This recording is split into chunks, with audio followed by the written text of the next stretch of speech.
산업혁명이라는 생각을 하고 있습니다. 그래서 이제 산업혁명이라는 것은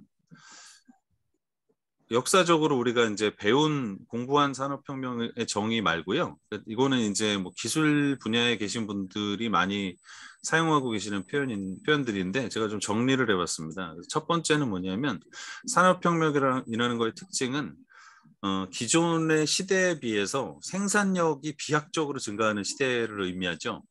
그래서 뭐 이제 뭐 1차 산업혁명, 뭐 2차 산업혁명 이렇게 부르는 말들이 예를 들면은 뭐 기계 사용에 의한 생산력의 증가, 그다음에 뭐 또 컴퓨터나 자동화 뭐 그러니까 자동화 설비 또는 컴퓨터, 인터넷 이런 식으로 이제 생산력이 그 이전 단계보다 훨씬 더 높아지는 상태. 그런 거를 이제 뭐 요즘 쓰는 말로 퀀텀 점프라는 말을 쓰죠. 양자적 도약이다라는 표현이라고 뭐 해석할 수 있을 것 같은데요. 그러니까 그 이전 시대하고는 뚜렷하게 구분할 수 있는 이제 생산력이 의미가 있는 것 같습니다. 근데 이제 저는 이거는 뭐 제 의견입니다. 그 생산력의 비약적 증가에 담겨 있는 측면 중에 하나가 저는 그 생산력이 늘어났다라는 이제 물리적 측면 말고 같은 동일한 생산 결과를 만들어내기 위해서 사용되는 에너지가 압도적으로 줄어들었다라고 저는 이해를 하고 있습니다. 이건 뭐 어떻게 보면 똑같은 현상을 다른 식으로 표현하는 거에 불과할 수도 있는데요. 제가 이 말씀을 드리는 이유가 그 에너지 효율성이 산업혁명을 통해서 증가하는 현상은 결국은 투입되지 않을 그러니까 투입되지 않을 수 있는 에너지, 유휴 에너지가 존재한다는 걸 의미하고요. 유효 에너지가 존재한다는 것은 물론 이제 그 해석에 따라서 좀 의견의 차이가 있겠지만 유효 에너지라는 게 저는 그 시민들의 정치 의식 같은 것하고도 관련이 있을 거라는 생각을 가지고 있습니다. 달리 말하면 노동의 기회가 줄어들거나 뭐 요즘 말로 이제 일자리가 줄어들거나 또는 어떤 노동의 결과에 의해서 얻어지는 뭐 어떤 돈이나 이제 사회적인 부의 배분 양의 차이가 극단적으로 벌어지는 이유가 결국은 사용되는 에너지가 적은 거에 비해서 그러니까 사용되는 에너지가 적다는 뜻은 작은 에너지의 영향을 많이 받는 거죠. 그래서 이제 어떤 결과가 벌어지기 위해서 거기에 대한 영향력이 예전보다는 훨씬 더 민감한 측면을 가지고 있다고 생각할 수 있습니다. 오른쪽에 제가 제가 이제 인상적으로 읽은 부분인데 이제 공산당 선언이라는 문헌을 잘 아실 겁니다. 거기 나오는 말인데 이게 이제 칼 막스하고 프리드리히 엥겔스가 이제 같이 쓴 문장인데 되게 이게 인상적이었어요. 교통과 통신 수단에 의해서 이제 노동자들의 단결을 좀 더 촉진할 수 있고 그것이 이제 전국적으로 단일한 단결을 할 수 있고 그게 계급투쟁으로 성숙할 수 있는 계기가 된다. 그래서 수세기에 걸쳐서 이룩한 그 힘을 현대에는 철도 덕분에 몇 년 안에 그런 성과가 이루어진다라는 표현이에요. 그래서 저는 기술 분야에서 일을 하다 보니까 이런 얘기가 되게 인상적이었던 게 아시다시피 오늘날에는 몇 년이라는 시간 자체는 옛날에 뭐 10년이면 뭐 강산이 바뀐다 이런 얘기를 했는데 지금은 10년이면은 한 10번쯤 바뀔 정도로 시대가 많이 아주 빠르게 바뀌고 그만큼 이제 변화의 속도가 빨라지고 있죠. 그러니까 이제 이 시대에 공산당 선언의 시대에 어떤 기술에 대한 인식에 대해서 아마 이분들이 지금 생존해 계시다면은 아주 경악을 금치 않으실 거라고 생각을 합니다. 근데 그 핵심이 뭐냐면 아까 제가 작은 에너지에 의해서도 사회적인 어떤 그 생산의 결과, 그러니까 그게 이제 시장에 대한 지배 같은 걸 말하는 것도 있는데요. 그런 영향을 줄 수 있는 측면의 가장 작은 에너지가 저는 정보라고 생각을 해요. 그래서 이제 그 과거에 소위 말하는 이제 뭐 마르크스 레닌주의, 정치 경제학 뭐 이런 분야에서 나오는 어떤 인식에서는 사실은 정보를 생산력의 일부로 해석하는 경향이 좀 적었습니다. 근데 요즘은 아마 대부분 동의하시리라고 생각하는데 정보 자체가 사실상 사회적 생산력의 일부라는 거는 분명한 것 같고요. 그래서 이제 이것을 이제 우리가 얘기하고 있는 한 뭐 3차, 4차 산업혁명 시대에서는 이제 정보혁명의 시대에 돌입했다고 말할 수 있게 됐습니다. 그 정보의 형태가 과거에 아주 옛날에는 기호였죠. 그래서 그림 그리거나 뭐 이런 걸로 있다가 문자의 시대가 오랫동안 지속이 됐죠. 그리고 지금은 알고리즘의 시대라고 생각을 하고 있습니다. 근데 이제 이런 알고리즘의 시대라는 뜻은 어떤 그 규칙에 의해서 그 사회적인 행위나 어떤 뭐 결과물들이 만들어지는 걸 의미하는데, 이게 좀 더 지배력이 적은 에너지로 강하게 작동할 수 있는 효율성에 기반해서 이렇게 나온 거라는 생각이 듭니다. 근데 재밌는 게 뭐 마지막에 그 기호라고 하고 제가 이제 이렇게 표시해 놓은 게 정보의 혁명이 계속 이루어지면서 다시 아주 고대의 무슨 뭐 알타미라 동굴 뭐 이렇게 벽화 그리듯이 이미지나 기호 중심의 시대가 다시 오고 있지 않나라는 생각을 좀 하고 있습니다. 그 단적인 게 뭐냐면 저 오른쪽에 검은색으로 되어 있는 이 그림을 보시면은 사실은 위에 무슨 뭐 에어라인 뭐 이렇게 텔레폰 이런 거 안 써도 여러분들도 보시면 즉시 아시잖아요. 그림을 보는 순간 저게 무슨 뜻이구나라고 아실 겁니다. 그 정도로 지금은 어떤 문화 자체가 이제 뭐 정보를 그 문화에 맞춰서 낱낱이 설명하지 않더라도 그 내용을 굉장히 직관적으로 알 수 있는 시대가 돼가고 있고, 그게 일종의 뭐 정보의 세계화하고도 관련이 있는 것 같습니다. 그래서 이제 그런 그 정보가 좀 더 생산력에 좀 집중될 수 있는 상황이 지금 이미 모든 인프라가 갖춰져 있는 상태고요. 그런 점에서 이제 아까 말씀드렸던 공산당 선언에서의 철도와 오늘날의 시대의 통신을 비교해 볼 수 있을 것 같습니다. 오른쪽에 그 검은색 그림에서 이게 뭘 뜻하냐면요. 5천만 명의 사용자를 확보하기 위해서 걸린 시간이라고 하더라고요. 그래서 이제 5천만 명 사용자를 확보하는데 비행기를 5천만 명이 탈 때까지 이제 나온 다음부터 68년이 걸렸다고 하고요. 자동차가 5천만 대 소유자가 생기는 게 뭐 62년이 걸렸다고 하고, 전화 가입자가 50년이 걸렸고, 이런 식으로 표현을 하더라고요. 근데 되게 재밌게 많이 인용되는 것들이요. 맨 끝에서 세 개입니다. 유튜브, 뭐 세 가지가 이제 유튜브, 페이스북, 트위터 이 세 가지 말하는데 3년, 4년, 2년, 5천만 명의 사용자를 달성하기에 걸린 시간이 굉장히 짧은 시간, 3년, 4년, 2년 정도에 엄청나게 많은 사람들이 그 한 플랫폼을 사용하게 되는 상황이 된 거죠. 근데 더 사실은 놀라운 게 맨 끝에 제가 일부러 약간 음영 표시를 해놓긴 했는데, 이게 이제 폰허브라 그래가지고 그 성인 사이트입니다. 근데 이 사이트는 5천만 명을 달성하기 위해서 19일이 걸렸다고 합니다. 그러니까 이 정도로 이 정보가 미치는 영향이 사람들의 어떤 그 규모와 뭐 충성도, 활용도 이런 면에서는 과거에 비해서 되게 작은 에너지지만 엄청나게 그 영향력이 크다. 영향력이 큰 건 결국 얼마나 많은 돈을 쓴다거나 얼마나 많은 참여를 한다거나 이런 식으로 이제 시장과 사회적인 시장이라든지 사회에 대한 지배력이나 영향력을 의미하죠. 근데 재밌는 게 이런 발전을 통해서 뒤로 갈수록 우리 같은 이제 현대인들은 정보 처리를 할 수 있는 능력들이 굉장히 향상되어 있는 상태라고 할 수 있습니다. 요즘에 MZ 세대 뭐 이런 표현을 쓰는데요. 요즘은 정말 스마트폰이라든지 아니면은 뭐 태블릿이나 이런 그 디지털 장비들을 거의 뭐 거리낌 없이 사용한다거나 업무라든지 뭐 문화 활동이라든지 이런 데 활용하는 데 있어서는 굉장히 뭐 활성화되어 있는 상태고요. 이제 그런 면에서 봤을 때 정보혁명은 사실상 어떤 그 그냥 트렌드 정도로 있는 게 아니라 이제 완전히 우리의 삶을 규정하는 상수처럼 돼 있지 않나라는 생각을 합니다.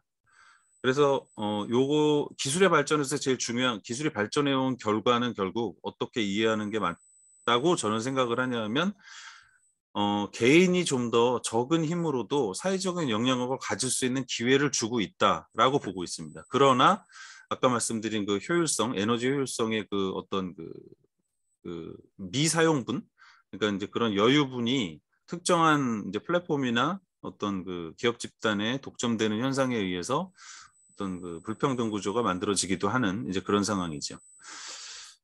성장의 한계라는 말이 이제 1972년도에 나왔다고 하는데 지금도 우리 뭐 탄소 중립이라든지 뭐 여러 가지 이제 뭐 기후 변화라든지 이런 주제들에 대해서 얘기를 하는데요.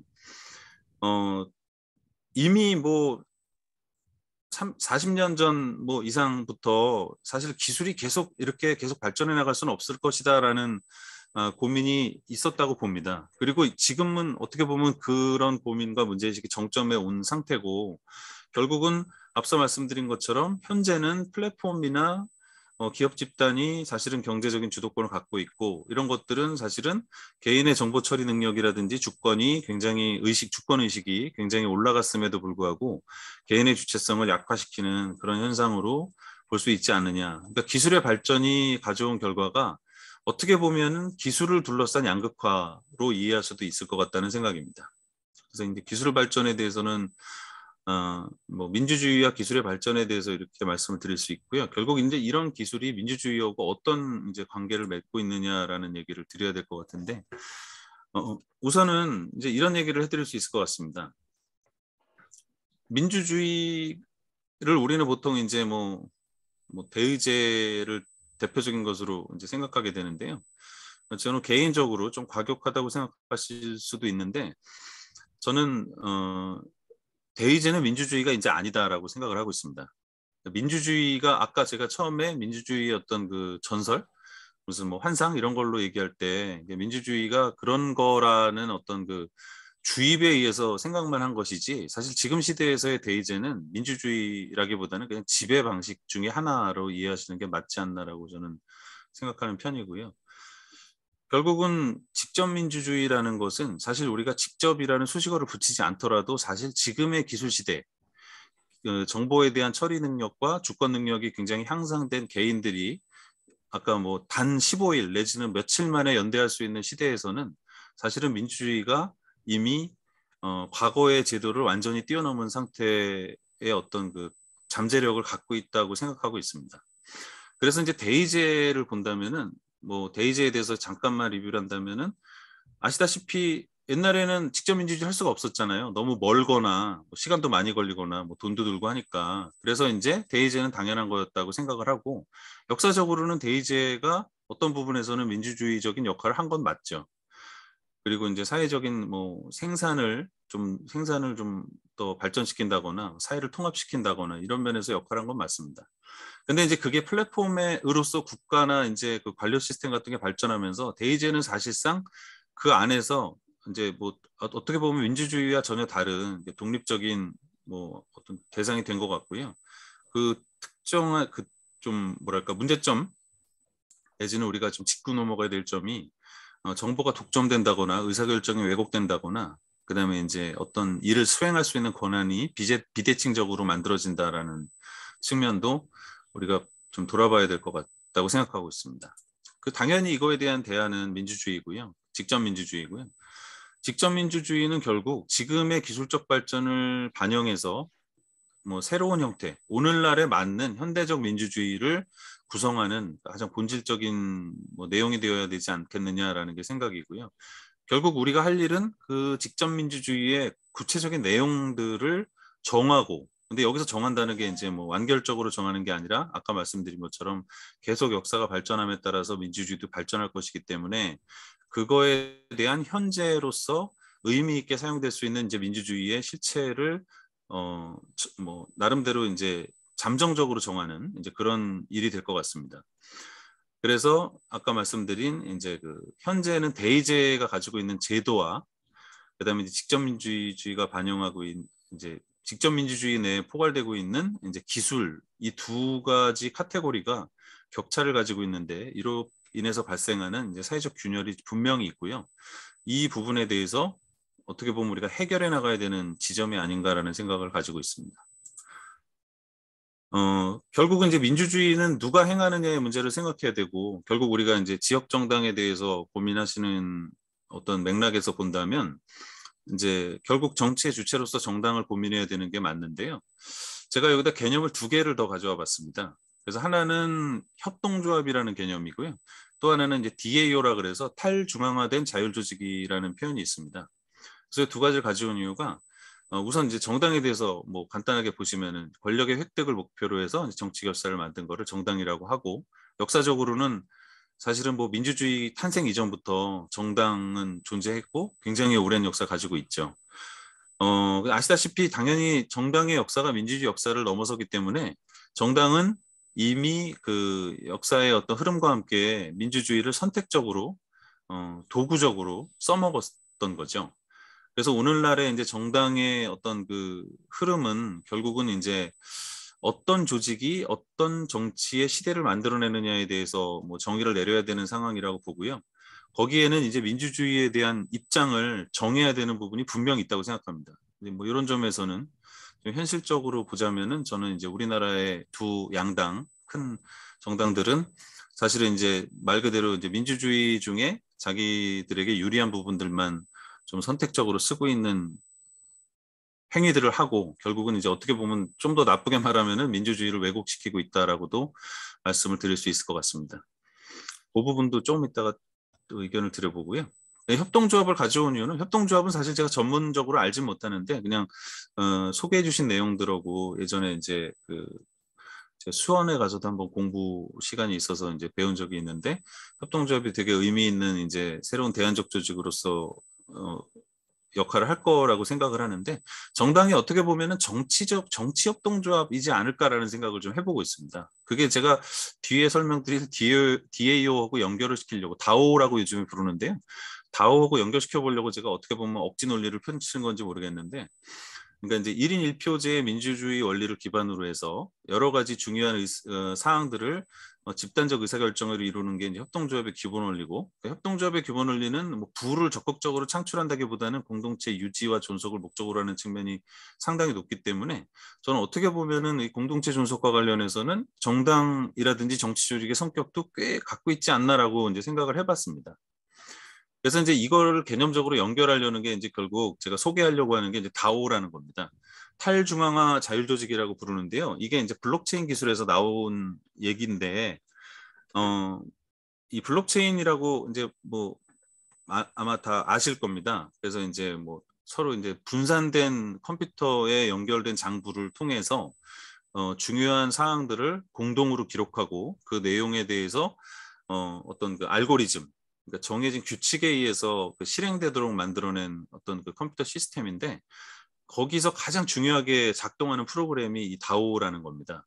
그래서 이제 거기서 핵심적인 부분이 의사결정하고 자산 집행 이 두 가지가 가장 핵심인데요. 그러니까 이제 자산 집행은 그 비트코인으로 알려진 암호화폐 같은 거 어떻게 쓸까, 뭐 어디다 쓸까 이런 것들 이거를 아주 민주적으로 구현한 프로그램입니다. 그래서 앞서 말씀드린 협동조합의 그 1인 1표제 개념을 조금 응용해서 이 다오 개념하고 접목을 한다면 정치적 의사결정에서 상당히 의미 있게 사용될 수 있겠다라고 생각하고 있습니다. 그래서 이제 그게 좀 전에 말씀드린 것처럼 어떤 규칙을 누가 행하는 게 아니라 그 알고리즘에 의해서 작동하도록 만들어내는 것이고 결국은 다음 세대의 정치 조직이나 정당 같은 것의 모델은 그런 그 규칙을 알고리즘화해서 그 자동으로 작동할 수 있게 만들어낸 것이 대안이 아닐까라고 생각하고 있습니다. 그래서 정치의 주체가 정당으로서 정당이 이제 정치의 주체로서 이런 형태를 갖추고 과거의 어떤 역사적인 의미에서의 정당을 좀 틀을 깰 수 있다면 저는 뭐 상당히 의미가 있고 그 점에서 저는 정당을 이제 좀 전에 말씀드린 협동 원래 이제 역사적인 의미에서 정당과 협동조합적 성격이 좀 있지 않을까 그리고 그것이 이제 현대 기술을 통해서 다오 같은 형태로 발전할 수 있지 않을까라는 전망이 사실은 결국은 정당도 하나의 플랫폼이 되겠구나라는 뭐 생각입니다. 그래서 이제 플랫폼에 대해서 말씀을 드리려고 하는데요. 이게 이제 민주주의 플랫폼의 전망이라는 걸로 좀 정리를 해봤는데 이 부분은 아직도 뭐 진행형인 것도 많고 되게 완성되지 않은 부분도 많이 있어서 제가 뭐 단정적으로 말씀드리기는 어려울 것 같은데 이제 좀 개요를 설명드리면 좀 이해하시기 편할 것 같아서 말씀을 드려보겠습니다.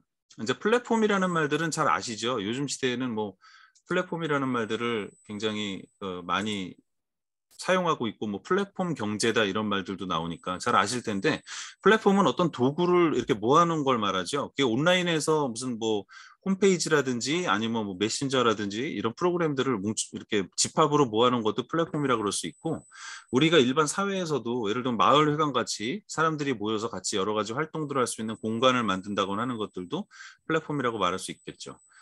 이제 거기서 이제 온라인 플랫폼을 제가 주로 말씀드릴 텐데 그 민주주의의 가치를 높이기 위한 그 어떤 사람들 간의 온라인 공동체를 민주주의 플랫폼으로 많이 부르고 있습니다. 그래서 지금 요 장표에 보여드린 것처럼 한 세 가지 정도로 구분해 보고 싶은데요. 세 가지가 뭐냐면 첫 번째는 기능적으로 구분해 보는 거고요. 두 번째는 이제 나라별, 뭐 지역별로 구분해 보는 게 있고, 그다음에 맨 끝에는 이제 글로벌, 그러니까 좀 약간 포괄적으로 굉장히 그 복합적인 역할을 제공하고 있는 플랫폼으로 설명을 드려보겠습니다. 기능적으로는 제가 요 부분이 그 의사의 단계별 구분이라 그래서 제가 이게 어디서 뭐 설명드릴 때 온라인 플랫폼을 만드는 데서는 7개의 카테고리가 있는데 이게 가장 핵심입니다라고 말씀을 드려요. 이거는 어느 조직이라든지 어느 기업에서도 똑같더라고요. 그게 뭐냐면 다 아시는 말입니다. 어떤 의견을 제안한다거나 그 제안된 의견에 대해서 사람들끼리 논의를 해야 되는 게 있겠죠. 공론을 해야 되고 그 공론을 거쳐서 중요한 사항들 결정을 해야 되죠. 그래서 결정이 되고 나면 그 결정된 내용을 좀 더 발전시키고 어떤 여러 가지 이제 좀 새로운 측면을 이제 고려해야 되는 것들을 이제 수기라고 부르고요. 그게 완성이 되고 나면 그걸 집행을 해야 되고 집행이 된 게 있으면 뭐 평가를 해야 되고 평가를 마치고 나면 이 앞에 모든 내용들을 보존해서 선순환할 수 있게 만들어내는 이런 단계를 거치는 게 맞다고 봅니다. 그래서 이제 이런 그 7가지 단계의 성격을 가지고 있는 여러 플랫폼들이 있습니다. 그래서 이제 change.org 많이 들어보셨을 거예요. 그래서 이제 캠페인용 플랫폼이고 이제 미국에 있는 거죠. 미국에서 운영하는데 전 세계 플랫폼이죠. 우리나라에서도 그 일본이 역사 왜곡하고 이럴 때 change.org에 그 의견 많이 올리시고 이제 그런 경우가 있었습니다. 레딧이라는 거는 이제 그 미국에서 운영 중인 게시판인데 여기는 이제 전 세계 모든 사람들이 되게 편하게 쓸 수 있게 만들어진 이제 그 평점 게시판 시스템입니다. 우리나라는 이제 DC 인사이드하고 좀 비슷한 성격이 있죠. 그다음에 이제 의사결정 플랫폼에는 이제 그 투표 같은 걸 할 수 있는 아고라보트가 있고 아까 제가 처음에 잠깐 말씀드렸던 리퀴드 피드백이라는 시스템이 있습니다. 그다음에 이제 수기용 플랫폼이라 그래가지고 요거는 이제 여러 가지 어떤 의제가 만들어지고 나면 그 해당하는 주제에 대해서 좀 활동으로 집중할 수 있게 그런 역할을 하는데 그게 이제 미국의 무브온이 있고 영국의 38디그리가 있고 이제 이렇습니다. 그다음에 이제 아카이빙 플랫폼으로 제가 여기 오타가 있네요. 이게 O가 아니고 C입니다. C칸이라는 이제 그 오픈 소스 플랫폼인데 이게 이제 데이터를 모아가지고 좀 효율적으로 쓸 수 있게 만들어진 거고요. 이 C칸 플랫폼을 이용해서 미국이나 우리나라도 마찬가지고 미국, 일본, 영국 이런 데서 그 공공 데이터 공유 플랫폼으로 만들어진 data.gov, 우리나라는 이제 data.go.kr 이런 사이트들이 이 C칸 플랫폼을 기반으로 만들어져 있습니다. 그래서 이제 이런 식으로 기능적으로 구분된 플랫폼들이 있고요. 정당이 만약에 어떤 플랫폼을 만든다 그러면 당연히 요 내용들의 성격을 참고해서 설계를 해야 되는 게 맞겠죠. 그래서 이제 요 기능에 대해서 우선 설명을 드렸고요. 그다음에 이제 지역에 대한 얘기는 이제 이게 사실은 어떤 그 지역이나 국가의 그 정치적인 상황을 반영해서 이것들이 만들어지더라고요. 그래서 이제 미국의 무브온 같은 경우에는 옛날에 이제 클린턴 대통령 탄핵에 반대하기 위한 활동으로 좀 출발을 했고, 스페인은 이제 카탈루니아 뭐 독립운동이라든지 이런 것들과 관련해서 이제 뭐 광장의 민주주의를 담자라고 해서 이제 디사이드 마드리드 같은 플랫폼들이 나왔고요. 영국은 이제 뭐 노동당이나 이제 정당 혁신 운동들이 이렇게 집약되면서 사회적인 뭐 캠페인 플랫폼으로 이렇게 만들어진 것들이 있습니다. 아시아 같은 경우에는 홍콩은 이제 우산혁명이라고 일컬어지고 있는데 사실 홍콩은 지금 중국에 사실상 병합된 거나 마찬가지인 상황이라서 딱히 플랫폼은 없고 이제 우산혁명 또는 우산 뭐 운동, 뭐 엄브렐라 무브먼트 이런 식으로 좀 어떤 선언이 남아있는 상태라고 보시면 될 것 같습니다. 일본도 코드 포 재팬이라는 활동이 있고요. 대만 같은 경우는 좀 특별한데 대만은 굉장히 그 시빅 해커들 이렇게 이제 프로그래머들이 정부의 참여를 되게 적극적으로 많이 했고 그 결과가 지금 이런 식으로 여러 플랫폼을 만들어서 사용하고 있습니다. 앞서 말씀드린 이제 뭐 투표라든지 공론이라든지 이런 것들은 이제 굉장히 활성화돼 있고요.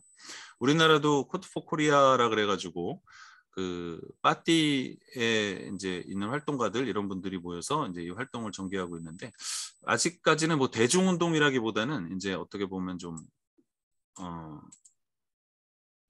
말씀드린 협동조합 형태 이제 그런 운동이라고 생각해 볼 수 있을 것 같습니다. 그래서 제가 끝에 굳이 이제 중국, 러시아 이런 거를 넣어놨는데요. 이거는 이제 뭐 저 나름대로는 정치적 의미가 있습니다. 똑같은 현대를 사는 굉장히 그 뭐 그죠? 굉장히 강대국들인데 이 나라들의 중요한 특징이 민주주의 플랫폼이 없습니다. 민주주의를 어떻게 보면 국가가 아예 억압하고 있지 않나라고 의심할 정도로 저는 뭐 그런 생각 가지고 있는데 굉장히 좀 시사점이 있다고 생각하고 있습니다. 그래서 재밌는 게 이제 뒤에서 이제 글로벌 플랫폼으로 소개를 드릴 부분들인데요. 지금 이제 이게 2022년도에 통계가 나온 내용입니다. 페이스북이 지금 전 세계 사용자가 29억 명이래요. 그다음에 이제 맨 아래쪽에 한 이게 10위권 정도 되는데 스냅챗이라고 이것도 미국 플랫폼인데 5억 3천만 명 정도가 사용자라고 합니다. 그리고 이제 중간중간에는 이제 중국 시스템들이 있어서 여기는 이제 제가 일부러 회색으로 갔는데 사실 여기서는 명수가 중요한 게 아니거든요. 이 사람들이 사실은 이제 어떤 그 정보의 공유라든지 민주주의의 기술적 기여라든지 이런 데 전혀 활동하고 있지 않은 사람들이기 때문에 사실은 이제 숫자로서는 의미가 없다고 생각하고 있습니다. 근데 제가 글로벌 플랫폼을 소개드린 이유는 사실은 이제 플랫폼 개발하다 보면은 그런 말씀들 많이 하시죠. 뭐 페이스북의 어떤 기능, 뭐 어떤 인스타그램의 어떤 기능처럼 해보자라는 이제 그런 의도를 많이 갖고 계세요.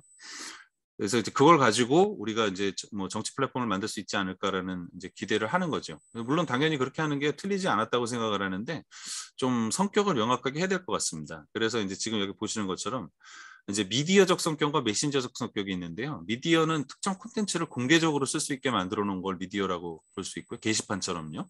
메신저는 우리 채팅방 만들어서 하는 것처럼 좀 이렇게 한정적인 접근으로 운영하는 거를 메신저라고 말할 수 있을 것 같습니다. 당연히 이 두 가지 특징을 다 반영해서 어떤 시스템 구현하는 게 필요하고요. 정당을 만드는 것도 마찬가지의 기능에 대한 설계를 전제로 해서 개발이 돼야 될 것 같습니다. 그래서 가장 중요한 거는 이 앞서 말씀드린 이런 구분을 통해서 이제 운영 중인 여러 가지 사례들이 저는 이제 소셜 임팩트라고 부르는 말이 있는데 사회적인 영향력을 얼만큼 갖출 수 있느냐라는 걸 고민을 해야 된다고 생각을 하고 있습니다. 맨 앞서서 설명드린 것처럼 이제 민주주의와 관련해서는 그래서 이 사회적 영향력이라는 게 반드시 전 세계적일 필요는 없다. 그러니까 지금 우리가 추진하고자 하는 지역 정당이 어떻게 보면은 우리 테두리 안에서 우리의 영향력을 스스로 좀 더 강화하고 좀 더 입체적으로 그런 만들어내는 과정이 아닐까라는 생각을 가지고 있습니다. 제가 개발한 몇 가지 경험이 있어서 뭐 이제 우리나라의 유력 정당들에도 제안을 해봤고요. 그다음에 뭐 정의당에서는 뭐 펀드 시스템도 운영을 해보기도 했고 이제 이런저런 이제 논의들을 같이 해본 바가 있는데 어떤 원칙적인 부분만 말씀드릴 수 있을 것 같습니다. 그래서 이제 이게 이제 제가 과거에 한 재작년쯤에 이제 국내 지금 이제 두 정당, 국민의힘 정당하고 더불어민주당의 이제 블록체인 정당을 어떻게 만들 수 있을 것인가에 대해서 논의를 하면서 만들어드려서 보내드렸던 자료가 있는데 거기서 좀 정리를 뭐 해봤습니다. 정당을 운영하기 위한 플랫폼에서는 핵심은 공정성하고 투명성이죠. 그래서 공정성하고 투명성하고 그다음에 뒤에 보면 이제 자율성하고 지속성 이 네 가지 원칙이 되게 중요한데 이 네 가지 원칙이 사실 아까 처음에 말씀드린 것처럼 정당들이 갖고 있지 않은 경우가 많더라고요. 뭐 너무 잘 아시겠지만 결국 반대로 보면 새롭게 만들어지는 정당은 어떻게 공정한 시스템을 만들 것인가라는 거를 되게 중요하게 여겨야 되고요. 또 만들어진 내용 또는 뭐 모아놓은 내용이 얼만큼 투명하게 운영될 것인가라는 부분을 고민을 해봐야 될 것 같습니다. 여기에는 되게 여러 가지 기술적인 기능들이 있는데 그건 나중에 좀 더 시간을 두고 뭐 제가 자료를 공유 드리도록 하겠습니다. 자율성도 마찬가지로 결국은 우리가 만들어낸 조직이 충분히 자율적으로 운영될 수 있는지 타의에 의해서 어느 상황에 의해서 운영되는 게 아니라 이제 참여하고 계신 분들의 어떤 주권에 의해서 안정적으로 이제 좀 운동을 해갈 수 있어야 된다라고 생각을 하고 있습니다. 지속성 부분은 가장 중요한 것 중에 하나인데 이제 뭐 돈과 관련되기도 하고요. 또는 이제 조직의 어떤 확대 재생산, 뭐 새로운 회원이 가입한다거나 이제 이런 부분 또는 다른 외부 조직과의 어떤 관계를 맺는다거나 이런 면에서의 어떤 지속성도 이제 민주주의 원칙이 되게 중요하게 적용돼야 되는 게 아닌가라고 생각하고 있습니다. 마지막으로 설명드릴 부분인데요. 결국은 정당에서 지역 정당이 됐건 또는 뭐 일반 정당이건 어떤 플랫폼을 만들 것인가에 대해서 좀 정리를 드리자면 핵심은 저는 당원 당규 이제 정당이니까요. 우리나라에서 정치라고자 하는 정당이니까 당원 당규, 조직의 구성 및 공천, 뭐 재정 운영, 요 세 가지 부분이 사실은 당 활동의 가장 핵심이라고 생각을 하는데 여기 각각 시스템들이 다 만들어지면 된다고 생각합니다. 그래서 이제 뭐 사용자 참여에 대해서는 이제 뭐 DID라 그러는 이제 분산 신원 인증 시스템이 적용이 돼야 되고요. 뭐 평점 평판처럼 어떤 활동에 대한 평가를 해야 되는 부분에서는 토큰이라는 이제 뭐 블록체인 기술이 되게 중요하게 생각하고 있고요.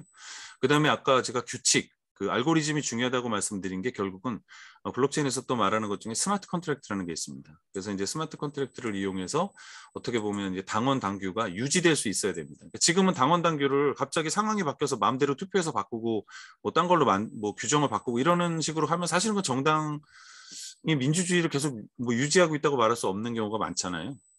그래서 이제 그런 측면에서 의미가 있고요. 역시 마찬가지로 조직 구성이나 어떤 그 후보 공천이나 이런 부분에서도 이제 상향식 원칙을 구현하기 위한 투표 시스템, 그다음에 이제 조직의 어떤 지원 시스템, 그다음에 이제 그 활동의 어떤 그 집중력을 만들어내기 위해서 리퀴드 피드백에 있는 시스템 중에 하나인 위임 시스템 이런 것들을 구현해야 될 필요가 있습니다.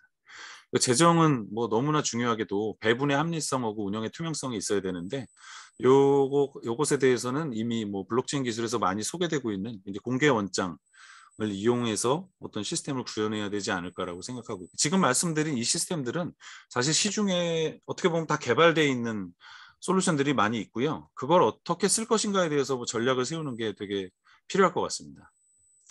그래서 결국은 이런 그 정당 민주주의 플랫폼이 결국 우리 사회에 기술을 반영해서 새로운 형태의 정치 조직을 만들고, 그게 맨 앞서 말씀드린 대로 정치의 어떤 그 민주주의의 새로운 발전을 한 단계 더 이룰 수 있는, 민주주의에서의 이제 퀀텀 점프를 이뤄낼 수 있는 역할을 하지 않을까라고 생각하고 있고요. 여기까지 제가 발표드릴 내용을 마치도록 하겠습니다. 시간 생각보다 좀 더 지난 것 같습니다. 예. 수고하셨습니다. 이거 그냥 화면을 띄울까요? 이거 화면을. 네, 예. 제가 일단 꺼놓고 뭐 예. 질문하시거나 그러면 한번 다시 요청하시면은 예. 공유드리는 게 좋을 것 같습니다. 예, 40분 정도 어쨌든 발표를 해주셨는데, 강의를 얘기를 해주셨는데, 나머지 시간은 좀 편하게 질의응답하는 시간을 가지도록 하겠습니다. 뭐 궁금하신 네. 점들 같이 편하게 얘기를 해주시죠. 뭐.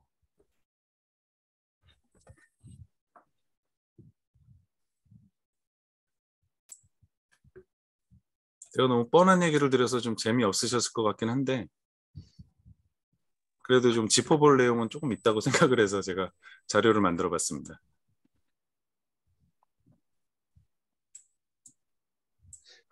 우리 사회에서 어쨌든 이 정치 플랫폼을 개발하려고 시도를 좀 몇 번 했었잖아요. 네, 그렇습니다. 시도를 했는데 아직까지는 뭐 제대로 구축된 성공적인 모델은 잘 안 보이는 것 같아요. 네, 맞습니다. 예, 이유가 좀 뭐라고 보세요? 그쪽 예. 보시면서.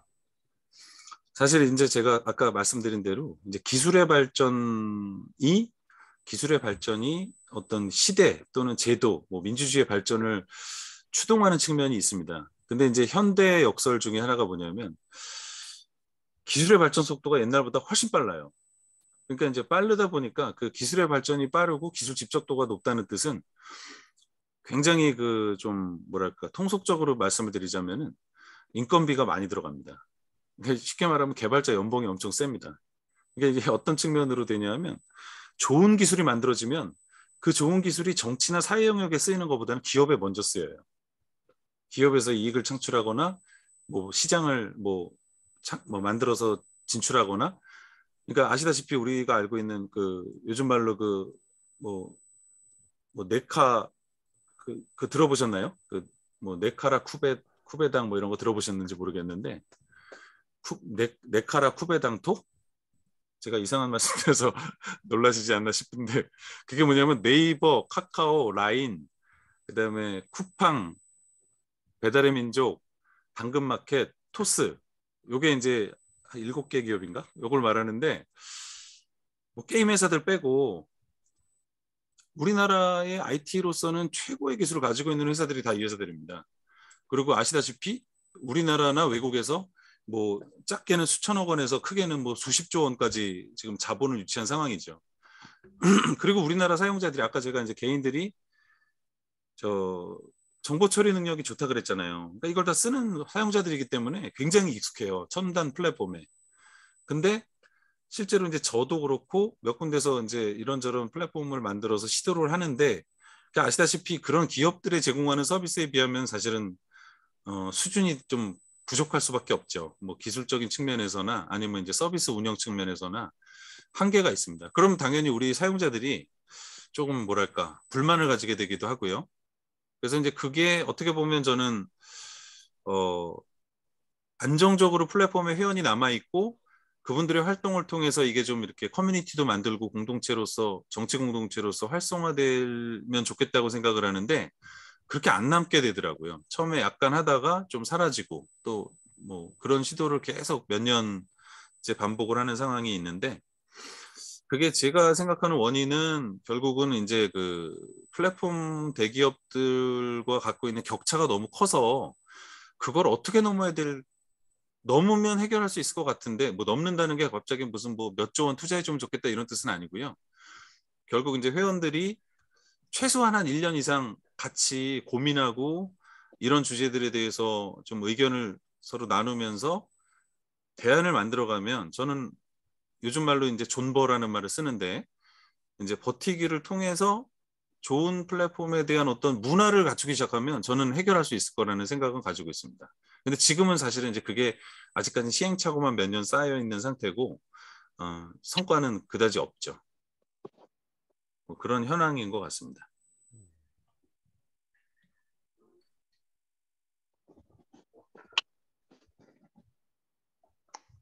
편하게들 얘기하시죠. 몇 분 안 남아 계신데 오늘도 많이 안 들어오셨네요.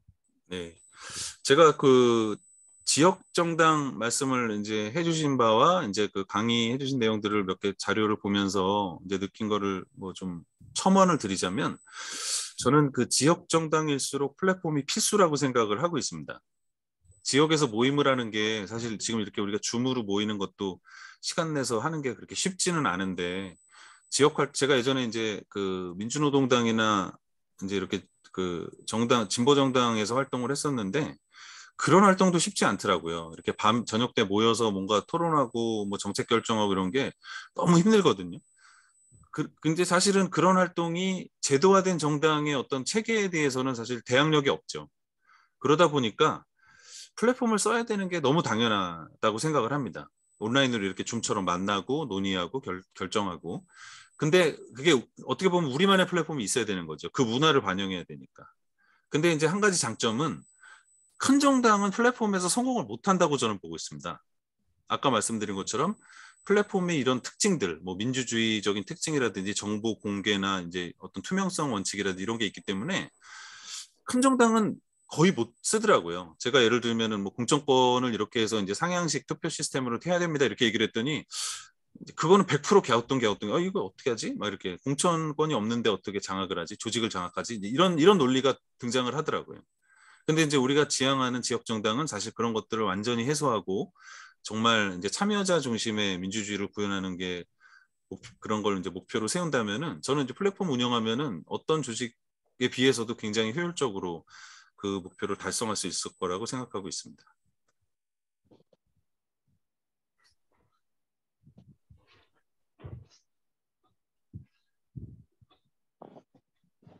뭐 다른 뭐 의견이나 뭐 이런 거 주시면은 저도 좀 공부할 기회를 주시면 감사하겠습니다. 네, 말씀해 주십시오. 예. 얘기하시죠. 저 궁금해가지고요. 그 말씀하신 대로 그 이 직접 민주주의를 구현하는 데 플랫폼이 대단히 중요하다고 하는 그런 이야기들을 듣기도 하고 했는데 항상 그런 이야기 들을 때 유럽의 해적당 이야기를 많이 들었던 것 같아요. 근데 이제 자세히는 잘 몰라서 그 유럽의 해적당이 거의 그 플랫폼에서 직접 민주주의 거의 당원들이 1인 1투표 시스템 이런 걸 통해서 상당히 그런 걸 잘 구현했다고 하는 이야기를 좀 들었던 기억이 있는데 혹시 그 유럽의 해적당을 비롯해서 좀 실제로 이렇게 플랫폼을 이용해서 그 어떤 정당 운영에 그 구체적으로 구현된 사례 같은 것들이 좀 혹시 알고 계신 내용이 있으면 좀 소개해 주시면 좀 공부가 될 것 같아서요. 네, 아까 제가 설명드린 것 중에 그 자료를 한번 공유를 드려볼게요. 그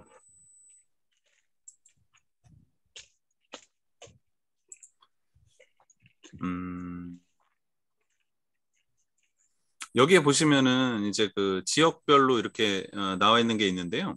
말씀해 주신 것처럼 이제 해적단 경우는 아이슬란드에서 출발을 해서 그게 약간 이제 국제 연대 정당 이렇게 발전을 했더라고요. 그래서 독일에도 발전을 했고 영국이나 프랑스에서도 창당을 했었고요. 근데 이제 해적당은 당 목표가 쉽게 말하면 이제 저작권 뭐랄까 저작권 타도 이제 이런 목표를 갖고 있는 정당이어서 이제 우리가 알고 있는 그 카피레프트 운동처럼 이제 그 정보 독점이나 콘텐츠에 대한 권리 독점에서 벗어나자라는 취지를 갖고 활동을 했었고 거기서 이제 리퀴드 피드백이라는 시스템을 만들어서 썼는데 그분들이 만들어낸 아이디어 중에 리퀴드 데모크라시라는 아이디어가 있습니다.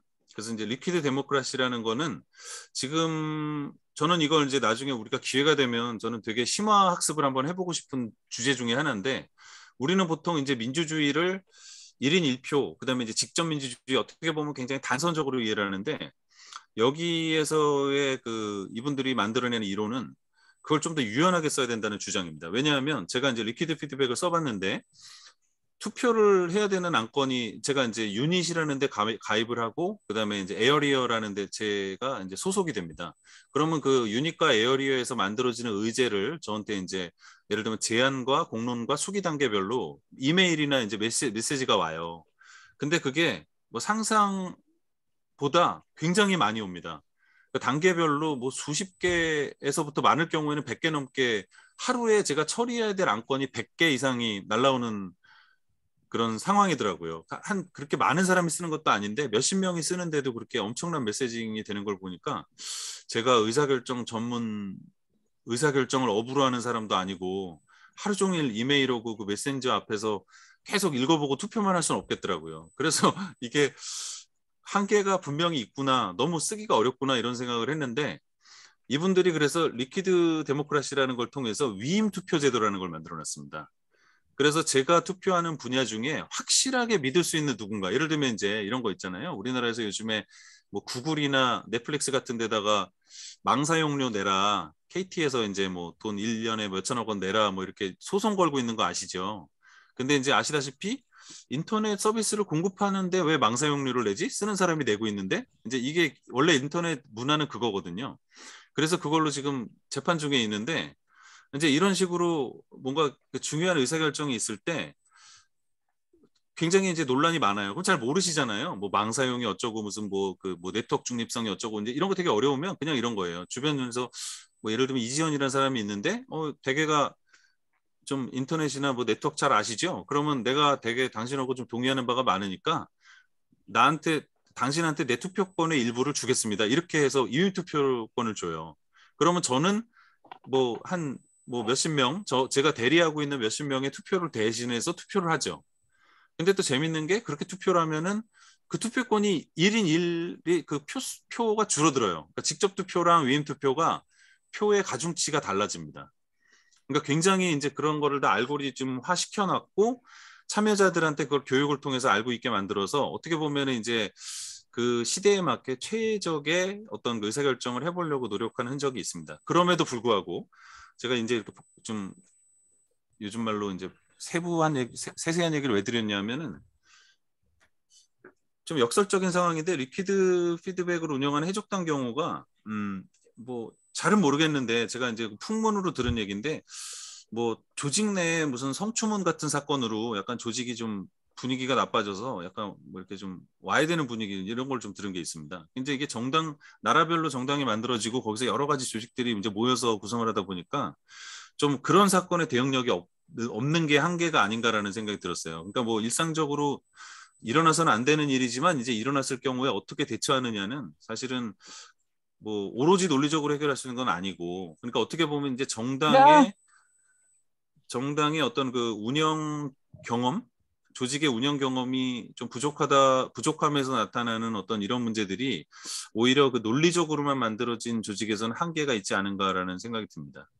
마찬가지로 그 스페인 같은 경우도 디사이드 마드리드가 그 아시다시피 그 처음에 만든 그 파블로 이글레시아스라는 활동가가 이제 교수였고 굉장히 미남인 교수였고 그분이 되게 활동력 높게 오랜 기간 동안 이제 리더 역할을 하셨는데 그래서 지난번 스페인 총선에서 그 디사이드 그러니까 저 포데모스가 아마 3인가를 했습니다. 3인가 4인가를 해서 그때 연정 제안을 받아서 그 파블로 이글레시아스가 총리직 을 제안을 받은 상황이었습니다. 그러니까 이거를 이제 우리 사회에 비유를 하자면은 우리가 이제 지역 정당 만들어서 이제 뭐 지역별로 연대해서 이제 뭐 총선에 같이 참여를 했고 그래서 프로젝트 정당 같은 걸 통해서 우리가 의미 있게 뭐 예를 들면 국회 300석 중에 한 뭐 50석을 차지했다, 뭐 30석을 차지했다. 그런데 이제 예를 들면 민주당이 한 뭐 100, 뭐 130석을 먹었다. 근데 민주당이 우리한테 제안을 하는 거죠. 예를 들면은 뭐 지역 정당 연합 정당에서 무슨 총리를 뭐 저 의장직 줄 테니까 같이 합시다. 뭐 이런 제안을 받은 것 정도로 굉장히 정치적인 영향이 컸어요. 근데 이 경우는 스페인 같은 경우도 그 카탈루니아 독립 관련한 문제도 굉장히 그 좀 첨예하게 갈등이 있었고 그다음에 이제 이게 또 스페인은 그 또 우리나라랑 비슷한 건지 모르겠는데 그 지역 간에 약간 좀 이렇게 의식이 다른 뭐랄까요? 좀 이해관계가 다르다 그래야 되나? 근데 그런 게 약간 있었던 것 같습니다. 그래서 작년 말인가 올해 초에 그 파블로가 정치 은퇴를 해버렸습니다. 아예. 그러니까 뭔가 좀 이렇게 그 사정은 제가 잘 모르지만 아마 그 현실 정치에서 부닥치는 문제들에 대해서 역시 좀 뭐랄까 시스템과는 좀 다른 이제 이런 상황이 발생하지 않았는가라는 생각을 하고 있고요.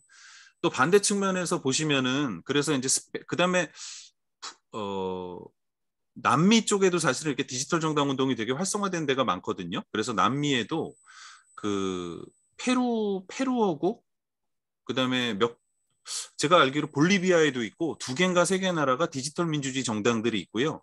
이런 플랫폼을 개발해서 쓰고 있습니다. 근데 그 문제들이 역시 현실 정치에서 나타나는 문제들에서 잘 대처를 못해서 약간 초반에 인기를 얻었다가 그냥 지방의회에 진출하거나 이런 정도로 그치는 경우가 많더라고요. 그래서 이게 플랫폼으로 발전을 하려면 어쨌거나 지속성이 있어야 되는데 그게 이제 일시적으로 인기를 얻긴 하는데 그게 제대로 운영되는 건 또 다른 문제가 아닌가라는 생각도 들고 요번에 아시지만 이탈리아 같은 경우도 이제 오성운동이라 그래가지고 그 페페 그릴로라고 유명한 방송인이 이제 주도해서 만든 정당이었고 요즘 말로 하면 이제 파퓰리즘 정당으로 되게 성공 모델이었는데 여기가 완전 우익으로 돌아서고 있는 상황입니다. 그래서 굉장히 좀 뭐 무솔리니 이후에 거의 뭐 아주 좀 물론 그 정당은 아니지만 그 이탈리아의 정치 우경화에서 실제로 그 플랫폼 정당이 별로 역할을 하지 못했다는 부분도 좀 평가할 만한 부분이고요. 저 반대로 보면 미국의 무브온이나 여기 이제 제가 쓴 것 중에 미국의 무브온이나 영국의 38디그리 같은 경우는 어떻게 보면은 정당은 아닌데요.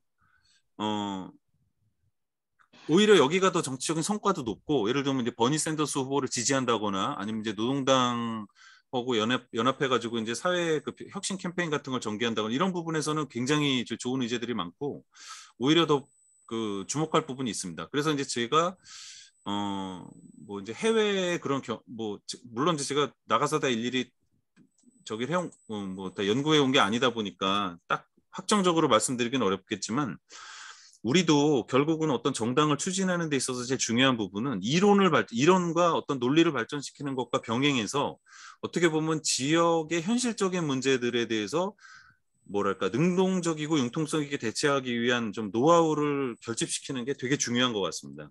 그거를 해내기 위해서 이제 뭐 오늘도 이렇게 늦은 시간에 같이 해주시는 것 같고 저는 이제 그런 지혜를 모아서 반드시 정당이어야 된다라기보다는 정당이 중심이 돼서 사회 변화의 중핵을 어떻게 형성할 것이냐라는 좀 열린 논의를 해보는 것도 의미가 있지 않을까라고 생각을 하고 있습니다.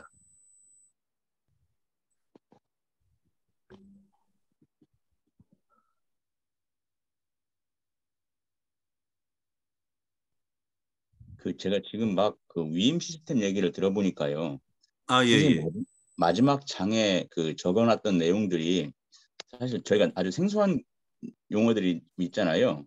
아, 그 예, 위임 그렇습니다. 맨 시스템, 끝에는. 예, 위임 시스템이란 말도 대충만 이해했었는데 지금 말씀 들어보니까 어떤 예를 들면 전문가의 그걸 위임하고, 근데 위임할 때도 그게 또 1인, 그러니까 위임해준 사람이 또 1인 똑같은 등가의 표를 갖지 않고 뭐 이런 내용들이었던 것처럼, 여기 네네. 보면 분산 신원 인증 뭐 이런 내용들이 스마트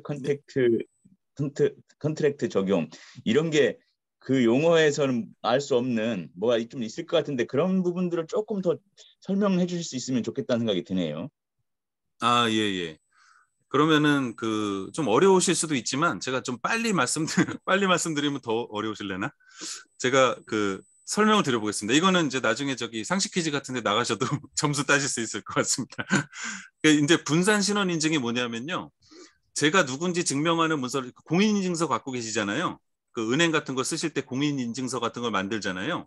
그 인증서를 이제 USB에 보관하시는 건데, 미국 이제 외국의 사례에는 그거를 개인이 USB 같은 데 보관하지 않고 서버에 보관해 줍니다. 그 회사별로.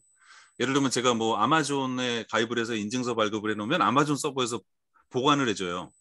그래서 이제 그런 식으로 인증서 보관을 서버에서 했는데 그게 사고가 나죠, 당연히. 그러다 보니까 뭐 개인이 보관하면 분실해서 사고가 나고, 중앙에서 보관하면 그걸 오용하는 경우가 있고, 그래서 이제 블록체인에서는 그거를 여러 컴퓨터에 암호화시켜서 나눠 저장을 하자라는 이제 아이디어로 만들어진 게 이제 분산 신원 인증 시스템입니다. 그래서 그거를 요즘 말로 하면 DID라고 표현을 하고요. 근데 정부나 은행이나 이런 데서 이제 쓰기 시작한 추세예요. 그래서 아까 제가 DAO 말씀드린 것처럼 또 DID라는 용어도 알아두시면 좋습니다. 그게 분산 신원 인증 시스템이고요. 이 시스템이 어떻게 돼 있냐면은 영지식 증명이라는 말이 있는데, 뭐냐면 제가 어디 아파트에 들어가려고 그러는데 아파트 안에 그 경비원이 앉아 있어요. 그래서 제가 아파트에서 이제 비밀번호를 누르고 들어가야 되는데, 그 비밀번호를 제가 경비원한테 말을 해야 열어준다. 만약에 이런 걸 이제 가정해 보시면은요. 문을 지키는 사람이 있는데 그 사람한테 제가 비밀번호를 말해줘야 열어주면 그 문지기가 경비원이 비밀번호를 아는 거잖아요.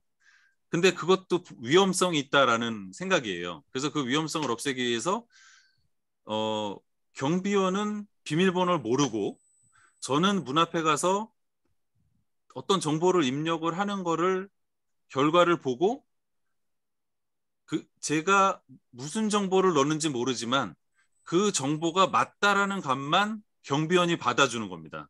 좀 약간 어렵긴 한데, 그래서 뭐 동굴의 비유도 하고 막 그런 게 있습니다. 동굴로 가서 뭐 바위돌을 뭐 열어야 되는데 아는 사람이 열어주는 경우와 뭐 이렇게 해서 막 복잡한 설명을 하는 게 있는데 나중에 제가 좀 더 좀 쉽게 할 수 있게 좀 자료를 만들어 보고요. 그래서 이제 그게 뭐냐면 제가 저는 알고 번호를 검증해야 되는 사람이 번호를 모르는 거를 통과시키려면은 이거를 수십 번 내지는 수백 번을 반복적으로 해당하는 어떤 그 로직을 실행시켜야 되고, 그게 통계적으로 예를 들면 뭐 95%의 성공 확률이 있다. 그러면 이 사람은 비밀번호를 안다라고 OK를 트루 값을 넘겨주는 방식이 영지식 방식입니다. 그러니까 영지식이 뭐냐면 앞에 0이 제로 숫자 0이요. 0이고요. 뒤에 G가 이제 R지자예요. 그래서 쉽게 말하면 영지식 증명은 모르는 상태로 증명하는 거, 이렇게 생각하시면 돼요. 모르는 상태인데도 증명이 가능한 시스템. 그래서 아까 말씀드린 분산 신원 인증이 여러 서버에서 분산된 서버에서 신원 인증을 반복적으로 수백 번 수천 번을 실행할 때 나오는 결과값이 일정한 스코프 안에 들면 얘는 이 번호를 아는구나. 그러니까 얘가 홍길동이가 지금 로그인한 게 맞구나. 이렇게 오케이 해주는 거죠. 근데 이게 장점이 뭐냐면요. 아까 말씀드린 것처럼 경비원은 그 번호를 몰라요. 그래서 그런 것처럼 익명성, 인터넷은 익명이 되게 중요했잖아요. 그러니까 이게 제가 당원은 당원인데 제가 누군지 모르게 할 수 있어요. 그러니까 저의 자격은 인정되되 제가 누군지 모르게 할 수 있기 때문에 되게 참여도를 활성화시킬 수 있습니다. 그래서 이제 이런 방식을 쓰면은 이제 어떻게 보면 이제 정당에서의 민주주의를, 예를 들면 이해충돌 같은 걸 발생시키지 않으면서도 뭔가 효과적인 프로그램을 개발할 수 있거든요. 그래서 이제 이런 거고요. 그다음에 이제 토큰 기반 운영 시스템이라는 건 간단하게 말하면 그냥 우리 저 인터넷 뱅킹처럼 돈 주고받는 시스템, 지갑 시스템입니다.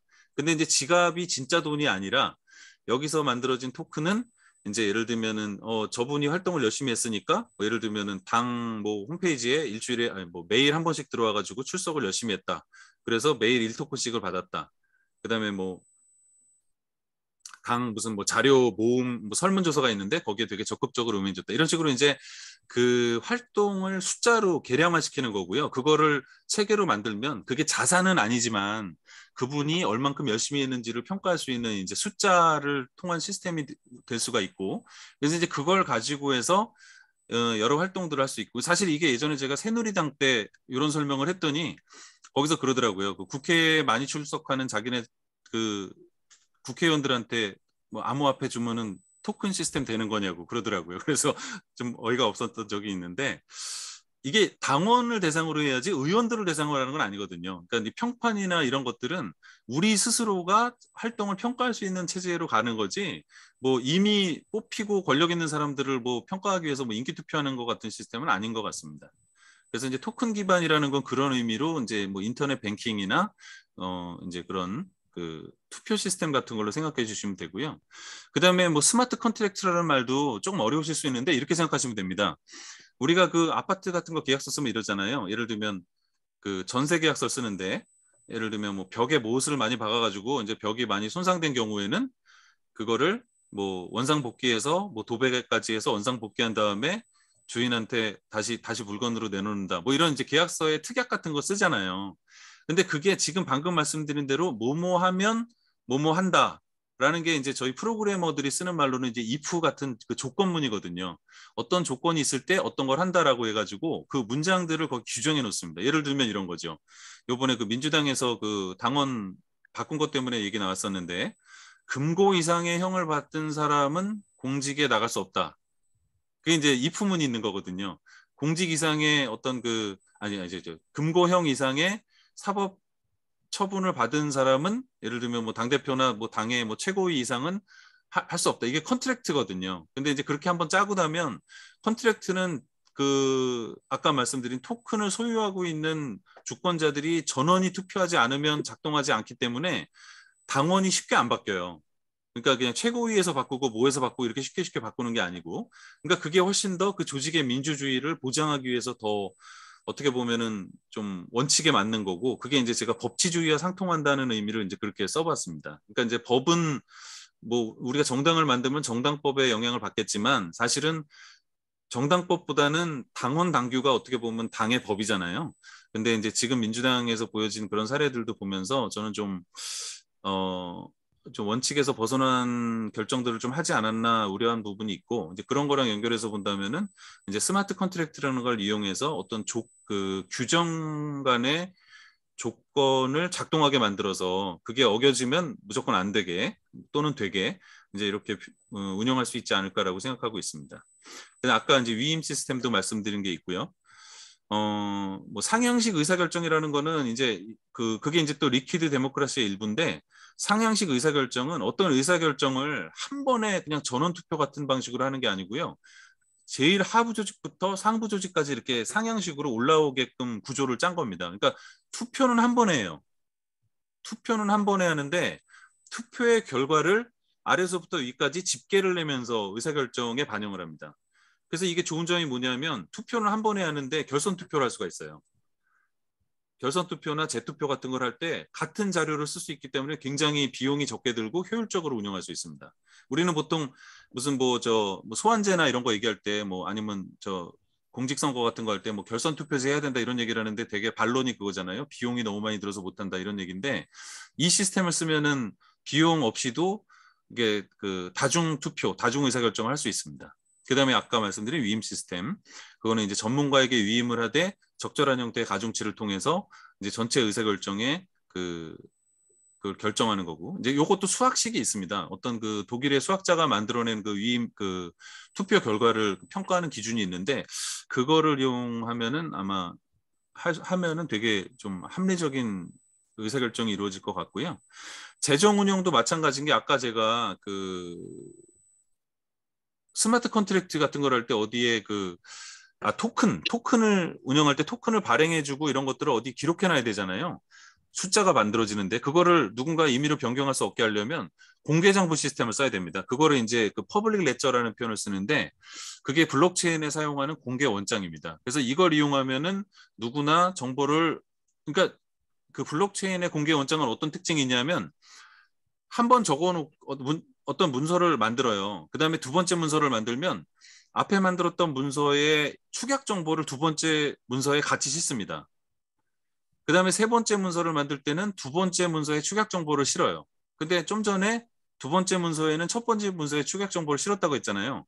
그러니까 마지막 문서는 그 앞에 모든 문서의 축약 정보를 갖고 있는 상태가 되기 때문에 그 중간에 뭐 하나라도 바꾸면 전체가 다 논리적으로 맞지 않는 상황이 돼서 그게 해시가 이제 깨진다고 표현을 하는데, 그렇게 되면은 그 데이터가 무효가 됩니다. 그래서 이 블록체인의 원장 시스템은 생성을 할 수는 있는데 수정이나 삭제는 불가능합니다. 아예 시스템을 다 날려버리기 전에는 그 수정이나 삭제가 안 됩니다. 그러니까 뭐 그 속된 말로 낙장불입이죠. 한번 만들어지면 절대 바꿀 수 없는 그런 구조여서 저는 이게 이 민주주의에서 되게 중요하다고 보거든요. 과거에 오류가 있어도 그 오류까지 보관하고 우리가 공부하고 배워서 새로운 형태로 가자라는 게 합의가 된다면 저는 사실은 부끄럽거나 잘못된 부분이 있었어도 그걸 다 담고 있는 게 민주주의 정당의 핵심이 아닐까라는 생각을 갖고, 그래서 이제 이런 그 공개장부 같은 것들이 있으면 좋겠다고 생각하고 있습니다. 뭐 이외에도 다른 기술적인 것들이 되게 많이 있어서 제가 시간을 두고 설명드리고 싶긴 한데 뭐 충분치 않아서 일단은 용어상으로는 제가 장표에 공유드린 정도 용어고 제가 설명드린 거를 기억해 주시면 좋을 것 같습니다. 저도 좀 생각할 때 어쨌든 이 온라인에서 시스템이 작동하려고 하면 이런 오프라인에서 신뢰 기반이 좀 있어야 되는 거잖아요. 네, 그런데 그렇습니다. 신뢰 기반이 없는 상태에서 아무리 그 좋은 기술이 구현된다고 하더라도 이게 잘 작동이 될까 하는 생각이 있는 거예요. 우리 네, 사회 같은 경우도 보면 이 사회적 신뢰 지수가 지금 조사를 해보니까 150개 중에 한 100등쯤 하더라고요. 밑에서 오, 3분의 2 예, 정도 신뢰가 아주 낮은 사회인데 네, 어, 이런 사회에서 이제 이런 온라인 시스템을 구축하더라도 작동이 될 수 있을까 하는 생각이 드는 거고, 뭐 전자투표 네, 같은 거 이미 뭐 지방자치나 국가 단위에서도 기술적으로는 해볼 수가 있는 거잖아요. 그런데 예, 이제 그렇습니다. 사회적 신뢰가 없으니까 이제 그 도입을 못 하고 있는 건데, 혹시 뭐 세계적으로 볼 때 그런 어쨌든 뭐 이런 지방선거라든지 국가 단위 선거에서 그걸 전자투표를 도입하는 데가 있나요? 뭐 제가 알기로는 우리나라가 그런 점에서는 기술적으로 제일 앞선 나라 중에 하나고요. 네. 근데 이제 여기 보시는 것처럼 이제 아고라 보트라는 게 있는데 이 아고라 투표가 비트코인 그 네트워크를 기반으로 해서 만들어낸 이제 블록체인 투표 시스템입니다. 그래서 이게 이 안에 스마트 컨트랙트도 들어있고 아까 말씀드린 대로 이제 그 수정 삭제가 불가능한 이제 공유 원장 형태로 저장이 되기 때문에 굉장히 투명도가 높죠. 사실은 지금도 그 선관위에서 제공하고 있는 K보팅 시스템을 이용하면은 그 우리도 이제 투표를 쓸 수 있게 저 협동조합이나 그 아파트 같은 데서 지금도 이미 쓰잖아요. 예. 근데 이제 재밌는 게 뭐냐면 뭐 써보신 분은 아시겠지만 그게 한 번 1인당 유권자 1인당 1,000원인가 내야 돼요. 그러니까 저 인원이 많으면 한 10,000명 되면 1,000만 원입니다. 되게 돈도 많이 들고요. 뭐 싸게 해주는 경우도 있다고는 하는데 그건 잘 모르겠고, 그다음에 또 한 가지는 현재의 그 K보팅 선거 우리나라에서 제공하는 선관위 K보팅은 중앙화된 시스템이라서 우리 그전에 그저 무슨 뭐 개표 부정, 투표 부정 이런 거 논의 많았었잖아요. 그런 논쟁도 있었고 하는 것처럼 그 논란이 많습니다. 그러니까 이제 그 서버에 들어가고 나면 그 서버의 루트 계정을 갖고 있으면 정보를 왜곡할 수가 있기는 하거든요. 그래서 이제 그런 부분들에 대한 신뢰가 부족하고 하고 해왔고 그게 쌓여서 이제 뭔가 그런 온라인 시스템에 대한 불신이 있는데, 그래서 제가 알기로는 K보팅도 최근에 블록체인 시스템 개발을 한 걸로 알고 있는데 그게 이제 반쪽짜리 블록체인이죠. 이제 하이퍼레저라 그래가지고 이제 그 프라이빗 블록체인이라고 부르는 이제 그 기술을 썼거든요. 그래서 그게 중앙화 시스템의 한계가 좀 있습니다. 그러니까 결국 우리가 이제 좀 뭐 공공 영역에서의 신뢰성 높은 투표를 할 수 있는 방법은 두 가지가 있는데, 하나는 이제 아고라 보팅처럼 아예 해외 시스템을 이용하는 방법이 있을 수도 있고, 두 번째는 사실은 아까 그 선배님 말씀하신 그 신뢰라는 게 이쪽 분야에서는 되게 쉬운 방법이 있습니다. 예를 들면 우리가 지금 우리 방에 지금 8분이 같이 계시잖아요. 우리가 8분이 같이 10,000원씩 내는 겁니다. 그래서 그거를 딱 보이는 자리에 10,000원을 놓고 나서 저 10,000원 한도 내에서 우리가 저녁을 맛있는 걸 사 먹읍시다라고 하면 사실은 그거는 1인 1만 원의 기본 어떤 원칙이 지켜지는 상황이 되거든요. 그러니까 저 사람이 많이 냈다고 자기 마음대로 저는 고기가 먹고 싶은데 뭐 회 먹으러 가자 그럴까 봐 걱정도 되고 뭐 이런 의견 충돌이 있을 수 있지만 그게 우리가 어떤 담보를 제공한 상태로 그러니까 이제 어떤 사회적 합의에 대한 담보를 제공하면 그게 되게 신뢰가 유지됩니다. 그래서 이제 그거를 블록체인이 그 노드라는 게 이제 뭐 있는데 그게 거기서 그 보상으로 비트코인을 나눠주고 이제 이런 거였는데요. 그 노드를 제공하는 주권자에 대해서는 완벽하게 그 수평적 평등이 보장되는 구조입니다. 그래서 그거를 이제 그래서 블록체인 시스템을 신뢰 기계라는 표현을 쓰거든요. 그래서 이제 서로 믿을 수 있게 만들어준다. 경제적 동기에 의해서. 그러니까 제가 왜곡시킬 수가 없고 누군가 연합을 하면 반대 세력이 반드시 발생하기 때문에 예를 들면 아까 우리가 10,000원씩 내서 8만 원을 모아서 뭐 하자 그랬는데 제가 예를 들면은 윤호창 선배님하고 우리 같이 짜장면으로 결정할까요라고 합의를 하려고 하는 순간 그 시도가 보이는 순간 나머지 6분이 감히 한식을 먹어야 되는데 그러고 저희 시도가 확 이렇게 눌리거든요. 그래서 그 블록체인 같이 이제 공개된 시스템에서는 그 66%까지 점유가 안 되면 노드를 점유하지 않으면 의사결정을 주도를 못합니다. 신뢰할 수밖에 없게. 근데 이제 66%를 얻어서 예를 들면은 내가 8명이니까 한 5명 매수하면은 내가 짜장면을 먹겠지라고 생각하면 5만 원이 들어요, 저는. 그럼 10,000원만 내면 되는데. 그러니까 굳이 그럴 이유가 없는 거죠. 그래서 그걸 이제 뭐 알고리즘, 뭐 신뢰기계 이런 표현들을 쓰는데요. 저는 이제 그런 응용들을 아까 협동조합과 다오라는 말씀을 드린 이유가 그 여러 가지 이미 우리가 일상생활에서 경험하고 있는 좀 경제적 동기거나 사회적 동기를 통해서 그 경험하고 있는 어떤 그 선한 사회적 관계들을 정치에 응용하고 그게 좀 이렇게 좀 다져지기만 하면 저는 되게 좋은 어떤 그 정치 활동의 모델이 되지 않을까라고 생각을 하고 있습니다.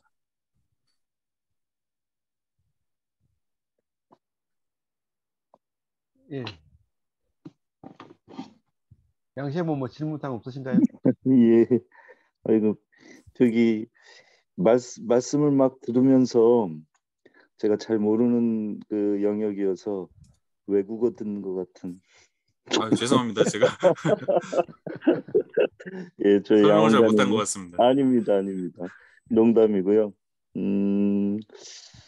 우선 저희 이제 지역당의 저에 대한 제가 지역당을 정의할 때 가장 핵심적인 부분으로 얘기하는 거는 현재로서는 시군구 단위로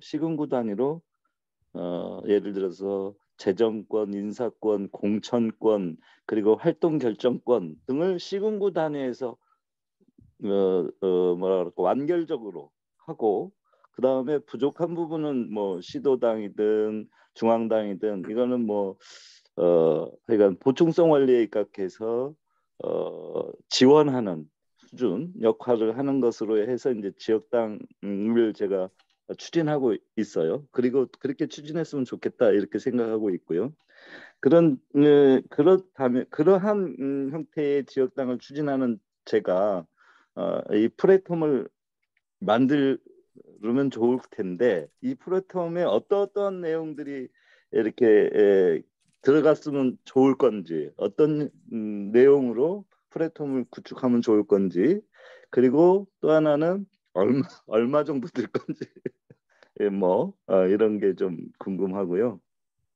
그 다음에 이제 사소한 부분에서 제가 이제 협동조합 운동을 좀 많이 오랫동안 했어요. 근데 이제 하여간 굉장히 참여 부분에 있어서 적극적으로 참여하고 주체적으로 참여하는 것들이 좋은데 협동조합들이 또 쭉 되면은 나중에는 주인이 누군지 헷갈려가지고 이게 책임지는 소재가 좀 부족한 이런 측면들도 있더라고요. 그래서 많이 보완돼야 되는데 아까 유임 투표 얘기를 하신 부분에 관련해서 유임을 협동조합 같은 경우는 누구한테만 유임한다 이렇게 되어 있어요. 그 유임 사항이 너무 많으면 그게 이제 한쪽으로 쭉 유임이 몰려서 결정권이 왜곡될 수 있잖아요. 그런 측면에서 물론 유임에 있어한 점수가 뭐 이렇게 해가지고 낮아질 수 있는 프로그램이 있다 하지만 유임 부분에 관련해서는 어떤 사람은 한 사람이 어떤 명, 뭐 20명 또는 10명 이상을 유임할 수 없다. 뭐 이런 게 좀 필요하지 않을까 이런 생각이 좀 들고요. 예, 그 정도가 좀 생각이 듭니다.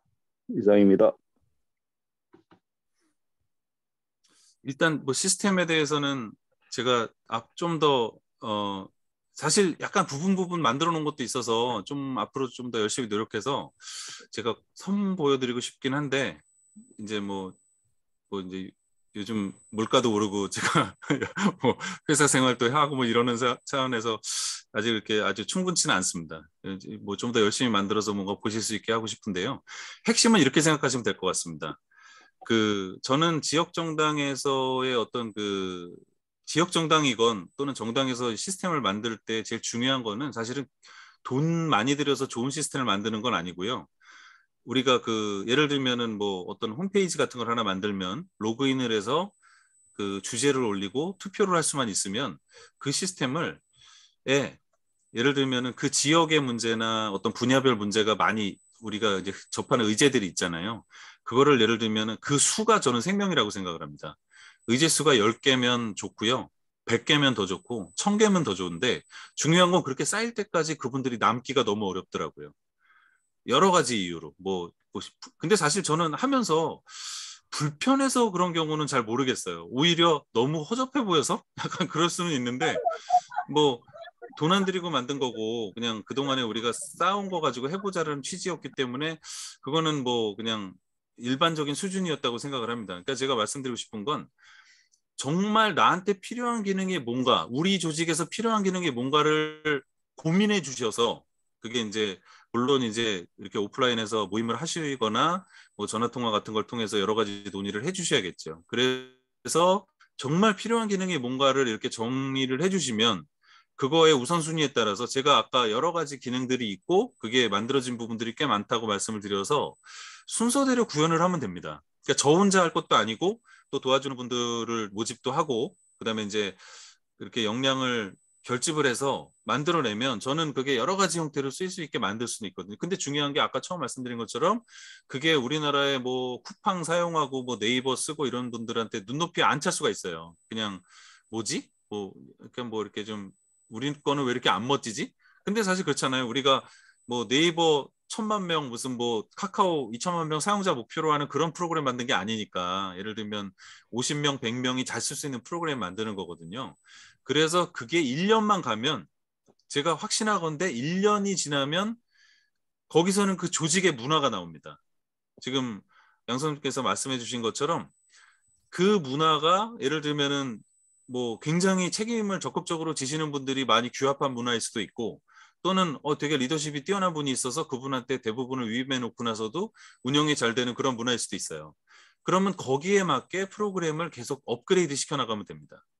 그러면 저는 사실은 비용의 문제를 떠나서 굉장히 합리적으로 프로그램 개발해 나갈 수 있다고 보고요. 제가 사실 개인적으로 지금 그래서 저 같은 사람들을 자칭 뭐 시빅 해커라는 표현을 쓰는데요. 이제 시빅이 이제 도시민 뭐 시민할 때 시빅이고 해킹이 이제 프로그래밍 한다는 뜻의 해킹인데 그래서 시빅 해커들을 모집을 해서 이런 프로그램을 개발하고 보급하는 팀을 만들고 싶어요. 그래서 이제 한두 분하고 얘기하는 수준이긴 한데 근데 이제 저는 이런 활동을 하실 때 거기에 공급하고 뭐 컨설팅해서 프로그램을 일부라도 구현하고 그런 작업을 할 수 있을 거라고 보고요. 뭐 지금은 이제 초기 단계이긴 해서 이제 그동안에 만든 성과를 가지고 그냥 샘플을 만들어내는 정도로 이해해 주시면 좋을 것 같고요. 그게 좀 더 발전하면은 이제 뭔가 좀 의미 있게 쓸 수 있을 것 같습니다. 저는 무조건 어떤 프로그램이건 만들어 보자. 그리고 그 만들어진 프로그램에 아까 제가 설명드렸던 원칙들이 구현됐는지를 정말 1년 내내 감시해 주시고 조언해 주시고 그러면 그게 우리가 마른 지역이라고 말하지만 사실은 이게 100개 지역 뭐 200개 지역 뭐 이잖아요. 그러니까 마른 지역 정당이지만 사실은 그 어떤 전국 정당보다 강한 힘을 가질 수 있다고 생각하거든요. 그래서 그 힘을 발휘하는 공간이 플랫폼이 될 거고 그거를 뭐 저 같은 사람이 만들어서 내 마음대로 할 거야. 이게 절대 아니거든요. 누가 만들었건 그게 투명하고 공개적으로 지속적으로 가능할 수 있게 하는 거를 원칙으로 만들었기 때문에 그게 하나의 문화로 자리 잡히기만 하지만 저는 그게 대한민국 정치의 승부는 거기서 난다고 생각이 듭니다. 그 다음에 이제 아까 말씀하신 위임이라든지 어떤 정치적인 의사에 대한 교환이나 좀 이렇게 뭐 좀 발전시키는 그런 여러 가지 측면들이 그 문화의 토대 안에서 발전해 나갈 거고요. 저는 의견을 조금만 더 드리자면은 사실은 청소년들한테, 그러니까 저도 자식이 지금 좀 뭐 고등학생하고 대학생인데 애들이 이걸 쓰게 되는 날 저는 이게 세상이 바뀐다고 생각을 해요. 지금 이제 여러 선배님들이 그동안에 경험하셨던 그 어떤 그 뭐 노하우와 어떤 뭐 그 통합적 어떤 지혜들이 있으시잖아요. 그러니까 어떻게 보면 사실 제가 플랫폼을 설명드렸지만 제가 아까 역사 발전의 반영물이라고 말씀을 드린 이유가 그겁니다. 지금은 기술을 쓰는 시대니까 기술을 통해서 플랫폼을 쓰는 건데 혹시 알아요? 나중에 염력을 써가지고 민주주의를 할 수 있으면 사실은 플랫폼 필요 없을 수도 있습니다. 염력으로 다 민주주의 하면 되니까. 뭐 농담으로 드린 말씀인데 이제 그런 시대는 결국은 어떻게 반영해 나갈 것이냐에 대해서 우리들의 의지가 중요한 거고 저는 이제 그게 지금 뭐 작은 시작이지만 뭐 일부 하고 있고 이제 조만간에 좀 빛을 발할 수 있을 거고요. 그래서 제가 이제 주변에 뭐 좀 청년들이나 학생들한테도 이런 시도들이 있고 이런 뭐 어떤 주제들이 있는데 좀 관심을 가져봐라 이렇게 권유해 주시면 좋을 것 같습니다. 저도 이제 하루빨리 좀 좋은 플랫폼 만들어서 또 이제 이렇게 좀 공개 드리고 하겠습니다. 자, 예, 네, 말씀 추병수 주십시오. 선생님 말씀하시죠. 추병수 선생님 얘기하시죠. 네네, 네. 아니, 근데 저는 진짜 너무 그게 궁금한데요. 그게 시범 모델이라도 빨리 나왔으면 좋겠어요. 예를 들면 이제 여기 과천만 해도 과천 풀뿌리라고 하는 단체가 있는데 아까 그 선생님 말씀하신 협동조합? 그러니까 저희 단체 사람들은 정당이라고 생각을 안 하는데 늘 후보를 내고 일상 활동을 하다가 선거 시기에는 후보를 내고 막 이런 활동을 해왔거든요. 근데 지금 다 그게 정당으로 가자고 하면 또 그건 아닌 거예요. 근데 지역에서 자기네가 관계를 맺고 활동을 하고 그렇게 지금 제일 고민이 뭐냐면 이걸 뭐 정당 이름을 붙이자 이런 거에는 뭐 특별히 동의를 안 하지만 이렇게 활동을 지금처럼 하는 데서 활동을 해 나가다가 선거 시기가 되면 또 적당한 사람이 있거나 아니면 저희가 생각에 아니 괜찮은 우리가 뭐 시장을 낼 정도는 아니지만 우리가 정말 저 사람을 그때 이제 저희가 이제 한번 이렇게 같이 연대해 본 경험을 가지고 그 사람을 지원하면서 작은 연합정부 이런 것도 얘기를 해볼 수 있고 이런 거를 해보기도 했는데 이 평상시기가 되니까 뭐냐면 플랫폼과 이게 너무 그게 없는 거예요. 저도 개인적으로 도대체 이게 우리끼리 이제 조금 이제 그런 경험들이 있다 보니까 일정한 수기나 이런 게 되게 필요하거든요. 경험들이 좀 있고 이러니까 단순한 논의가 아니라 조금은 뭐 주제별로 또는 이렇게 막 얘기를 하고 싶은데 뭐 카톡, 뭐 저기 밴드 이런 정도밖에 활용을 못하니까 이렇게 논의가 좀 깊이 있게 논의를 못하게 되고 다 만나서 할 수 있는 것도 아니고 그러면서 이게 진짜 이런 공간이 필요하더라고요. 이 공간이 진짜 있으면 좋겠다. 그리고 사람들이 뭐 나는 여길 나갈래, 뭐 회비를 안 낼래 이렇게 하지는 않지만 이게 진짜 이 그룹 내에서 뭐 이제 근데 이 동네에서 좋은 일을 하고 살고 싶은 거거든요. 그러니까 다 지역별로 그런 게 있겠지만 근데 저희가 어느 한 주제를 갖고 있는 것도 아니고 그렇다고 정당도 아니고 이러니까 어중간하면서 이게 딱 그 시점에 와 있어요. 그래서 제가 진짜 느끼거나 조금 저희 경험 있는 우리 내 소통이 너무 필요해. 그러니까 우리 내에 좀 논의가 더 필요해요. 그래서 뭐 지역 정당에 대한 논의를 하는 것도 한 그룹에서 또 하고 관심이 있는 게 이제 지역의 기후 변화니 이런 거에 대해서 관심을 갖고 있는 분들이 많고 뭐 또 이제 하나는 지역의 이렇게 공동체 특히나 노인이나 뭐 이런 분들이 지역에서 잘 살아가기 이런 그 주제가 몇 개가 있어요. 굵직한 주제들이. 그러니까 그런 주제들을 조금 수기해가면서 저 그룹은 저렇게 논의를 진행하는 이런 걸 옆에서도 보고 막 이렇게 하고 싶은데 어떤 툴을 써야 될지 모르겠는 거예요. 그런 거 비슷한 게 좀 나오면 너무 좋을 것 같아요. 우선은. 예, 제가 그 뭐 장담은까지는 좀 무리일 것 같긴 한데 제가 올해 안에 그 지금 이제 제가 만든 거 말고도 그 마을 플랫폼으로 만들어진 게 지금 또 있고 그죠 마을 앱도 있고 뭐 이제 몇 개 종류들이 있긴 한데 지금 말씀하신 것처럼 이게 그냥 공동체나 뭐 공유경제용 이런 거는 아니고 뭔가 활동을 위한 포털이기도 하고 이제 그렇죠. 뭔가 그런 것들이 좀 모여 있어야 되는 게 있겠더라고요. 그러니까 저도 이제 하면서 지금 말씀하신 것처럼 우리가 가장 유용하게 쓰는 플랫폼 도구는 지금 카카오톡하고 줌이죠. 네. 네. 그러니까 카카오톡 최소한 줌. 예를 들면 예, 카톡에 줌을 한 다음에 그 결과를 회의록이나 뭔가 좋은 자료를 모아놓고 연구 보관할 수 있으면 좋고, 그다음에 이제 중요한 거 올려서 투표하면 딱이겠다. 이제 이 정도가 좀 레이아웃이 그려지거든요. 그래서 이제 이런 뭐 부분 기능들은 다 이제 돼 있습니다. 그래서 이제 그거를 하나로 만들어서 이제 제안을 드리려고 생각해서 제가 이제 그거를 할 수 있는 팀을 구성을 해보려고 지금 진행 중에 있는데, 올해 안에 라고 말씀드리면 좀 너무 길어서 죄송하기도 하지만 일단은 한번 시도를 해보겠습니다. 제가 지금 직접 그런 거는 예, 말씀해 주십시오. 얘기하십시오. 얘기하십시오. 예, 그러니까 제가 그런 직접 거는 노트 같은 거하고는 차이가 어떻게 되나요? 구글의 노트나 무슨 어떤 네네네. 노션 같은 프로그램이요. 노션. 노션 노션, 제가 한번 예. 써봤는데. 예. 그러니까 노션도 되게 좋고요. 그 이미 도구로는 좋은 게 너무 많습니다. 근데 이제 당연히 그렇잖아요. 카카오톡에서 회의를 했어요. 예. 그다음에 이제 야, 정리는 노션에서 하자. 그다음에 이제 노션에 기록했으면 그거 가지고 이제 줌에 모여봐. 정신이 없는 거죠. 그렇죠. 그렇죠. 결국은 이것들 잘 하나로 모아놓기만 해도 괜찮겠는데 이게 답이거든요. 지금 현재에서는.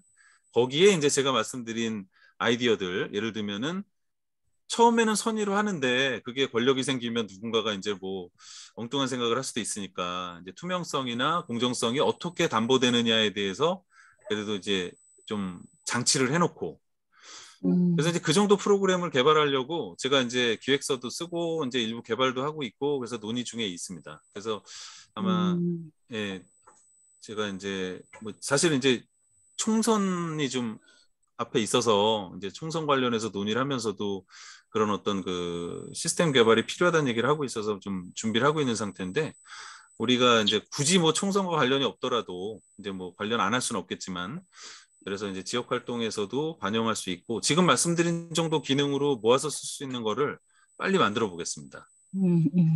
예. 이 분야에 관심이 많으신 김영림 선생님은 뭐 할 말 없으세요?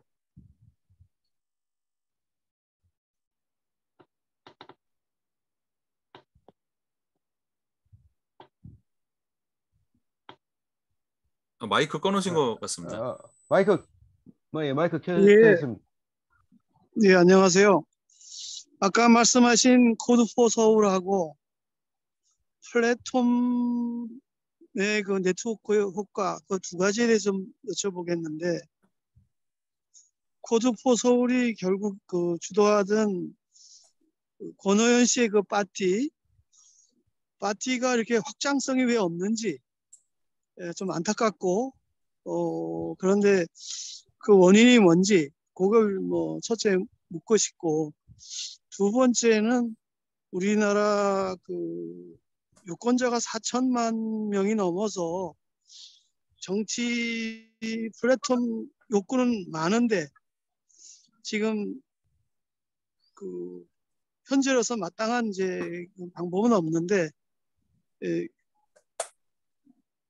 저는 정권의 목표인 이 행정을 따는데 행정 기반형 플랫폼이 훨씬 정치 기반형 그 플랫폼하고 결합을 하면 네트워크 효과가 좀 빠르다 이렇게 생각하는데, 일단 파티 얘기하고 지금 두 번째 요 두 개에 대해서 질문을 드립니다. 예, 뭐 제가 의견 정도만 드릴 수 있을 것 같은데요. 파티 활동에 대해서는 뭐 아시다시피 이제 어떻게 보면 우리나라에서 이제 시빅 해킹을 하는 집단 중에 가장 뭐 선도적으로 열심히 해오고 있고, 뭐 이제 지난 정부에서는 나름대로 이제 성과도 좀 있었는데 이번에 뭐 정권 바뀌면서 이제 좀 여러 가지 뭐 문제가 있는 것도 같더라고요. 근데 이제 제가 사실은 저 개인적으로는 최초의 그 권오현 씨가 제안해서 그 파티를 출범했을 때 제가 초기에 6명이 모여서 출발했는데 그 중에 저도 같이 했었습니다. 근데 이제 그렇습니까? 예, 근데 하다가 좀 약간 좀 방향이 다르다기보다는 뭐 여러 가지 사정상 이제 제가 뭐 이제 중간에 다른 일을 하게 됐는데요. 근데 저는 뭐 이걸 뭐 제가 파티 활동을 그래서 함부로 평가할 문제는 아니고 이렇게 보시면 어떨까 싶어요. 정치 활동이 두 가지가 있는 것 같습니다. 정치 활동이 두 가지가 있는데 뭐 이건 제 개인적인 구분이니까 크게 뭐 그냥 그런가 보다 그냥 들어주시면 될 것 같은데, 하나는 내 얘기를 하는 거. 예를 들면 내가 힘들다. 그러니까 나 힘들어. 뭐 아니면 내가 뭐 답답해. 뭐 나 이것 때문에 신경질 나고 짜증나. 뭐 이제 이런 것들 있잖아요. 그러니까 나로부터 발산하는 문제들. 근데 이제 또 한 가지 정치의 의제는 나로부터 되진 않지만 우리가 어떤 그 교육과 학습을 통해서 체득하고 있는 여러 가지 그 포괄적 주제들이 있습니다. 예를 들면 우리가 뭐 헌법에서의 무슨 뭐 국가 권력 구조는 어떻게 만들어져야 되느냐.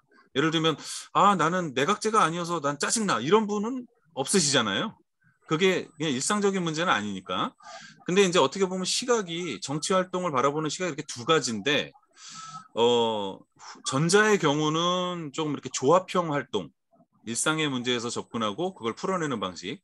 그다음에 후자의 문제는 약간 그 대의적 활동. 그래서 이제 의제를 중심으로 이제 공론을 만들고 그걸 펼쳐내는 방식. 근데 이제 저 같은 경우는 사실 후자가 좀 더 중요하지 않을까라는 생각을 하는 편이 좀 있었습니다. 이거는 뭐 제가 뭐 맞다는 아니고요. 그냥 살다 보니까 그렇게 된 것 같은데, 그러다 보니까 예를 들면 이제 정당 문제, 그다음에 이제 정치 연합 문제, 뭐 총선 때 이제 뭐 후보 뭐 같이 내고 이제 이런 것들 뭐 이런 논의를 하는데, 사실은 아시다시피 이제 2년에 한 번씩 투표를 하는 시대니까 어떻게 보면 이제 정치적으로 굉장히 성숙도가 높거든요. 근데 사실 제가 뭐 파티 멤버들한테 그런 말씀드리긴 좀 뭐하지만 정치 개입을 좀 회피하는 경향이 좀 있다고 생각을 합니다. 그러니까 적극적으로 정치에 참여를 좀 덜하는 거. 그러고 좀 더 일상적 주제에 접근을 해서 그게 뭐 좋은 효과와 파급력이 있긴 한데, 그게 이제 쉽게 말하면 정치 활동가들하고 연대하진 않게 되는 거죠. 저 같은 경우는 예전에 이제 시민혁명당을 만들려고도 했었고, 또 그 전에 이제 뭐 진보정당 활동을 했었고 해서 그런 걸 맥락으로 저는 정치 플랫폼을 만드는 게 저의 약간 시각이 고정된 부분이 있었는데, 이제 파티 활동은 어떻게 보면은 그런 이제 정치 활동 중심보다는 일상적 의제 발굴 활동. 그러니까 그것도 되게 중요해요. 되게 중요하고 의미가 큰 일들이라서 저는 아주 지금 굉장히 좋게 보지만, 이제 파급력 부분에서는 그렇잖아요. 자기가 겪은 문제는 공감하지만 안 겪는 문제는 공감을 좀 덜하는 부분이 있게 되고, 그게 이제 어떻게 보면 예를 들면 전국의 모든 지역별로 파티가 다 있으면은 아마 그런 상황이 아니겠지만, 이제 어떻게 보면 이제 좀 소규모 조직으로 굉장히 큰 다양한 문제들을 담고 소화를 하려다 보니까 그게 이제 좀 분야가 한정되고, 그러다 보니까 공감성 부분에서 좀 이렇게 참여도가 저조해지지 않았을까, 이제 그런 생각을 해봅니다. 그래서 저는 사실 제가 뭐 비즈니스적으로 제안을 하면은 파티 같은 그룹에 대외 협력국 같은 게 있어야 된다고 생각을 합니다. 그래서 이제 프레스 활동을 해서 정당하고 이제 기업들하고 뭔가 이렇게 공명을 하는 작업을 해야 된다고 생각합니다. 왜냐하면 활동이 너무 좋은데 그거를 이렇게 파급시키지 않는 거거든요. 적극적으로 그냥 굉장히 전공법으로만 하고 있는 건데, 저는 그거를 조금 더 확장하는 노력을 해주면 좋겠다는 생각이 들긴 하거든요. 그러니까 제가 이제 뭐 저도 이제 플랫폼 만들고 성과가 좀 생기면 사실 그렇게 다시 한번 뭐 그분들하고도 했으면 좋겠다는 생각을 가지고 있고요.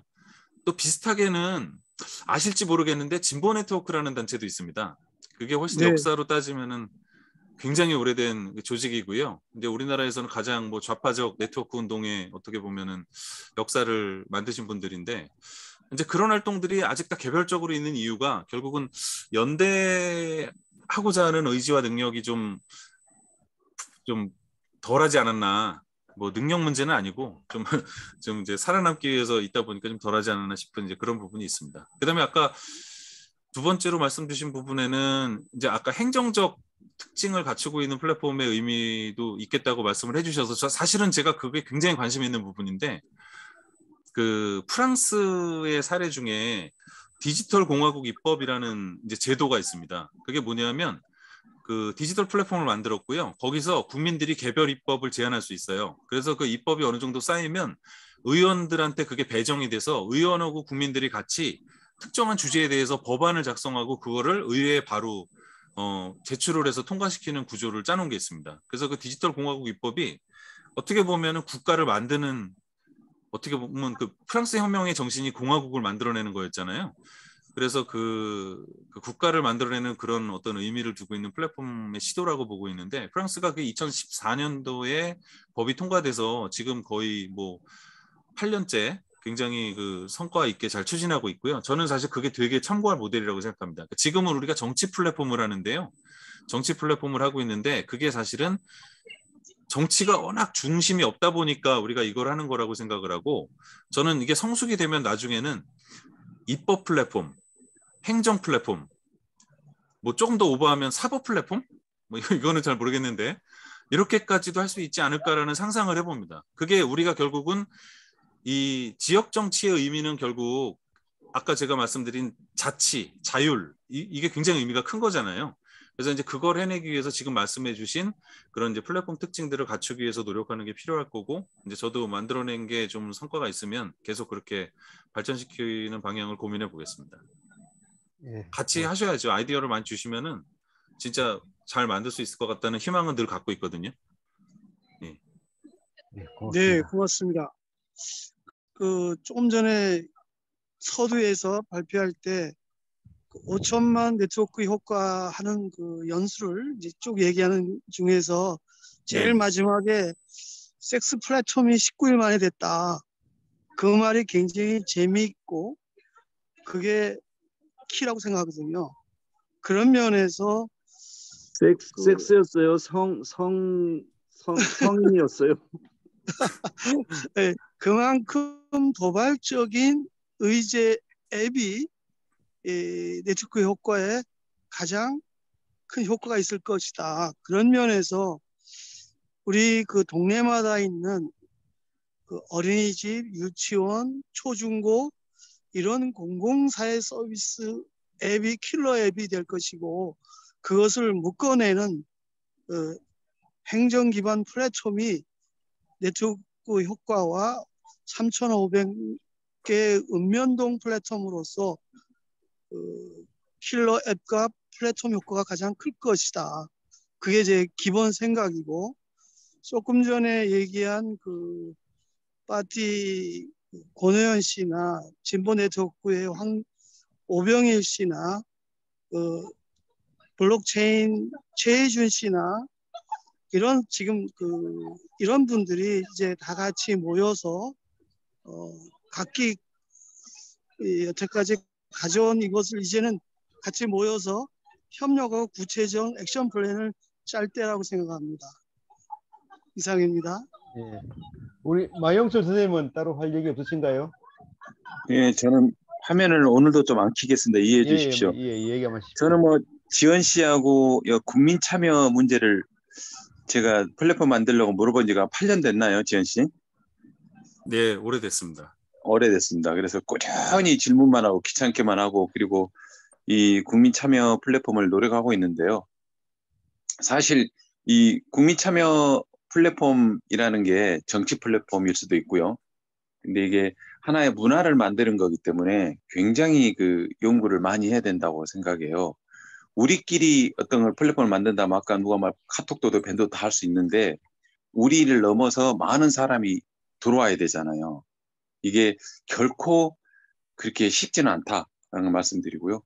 저희 같은 경우도 그 국민 참여 플랫폼을 어떻게 막 강의하고 돌아다니고 연구하고 만들어낸 게 횟수로 딱 20년 걸렸더라고요. 그래서 문재인 정부 청와대 청원소통이 됐고 윤석열이 그걸 정부가 받아서 국민 제안이 됐는데, 정부는 사실 이 우리가 생각할 때는 국민들의 의사를 받는다고 우리 흔히 생각하잖아요. 안 받아요.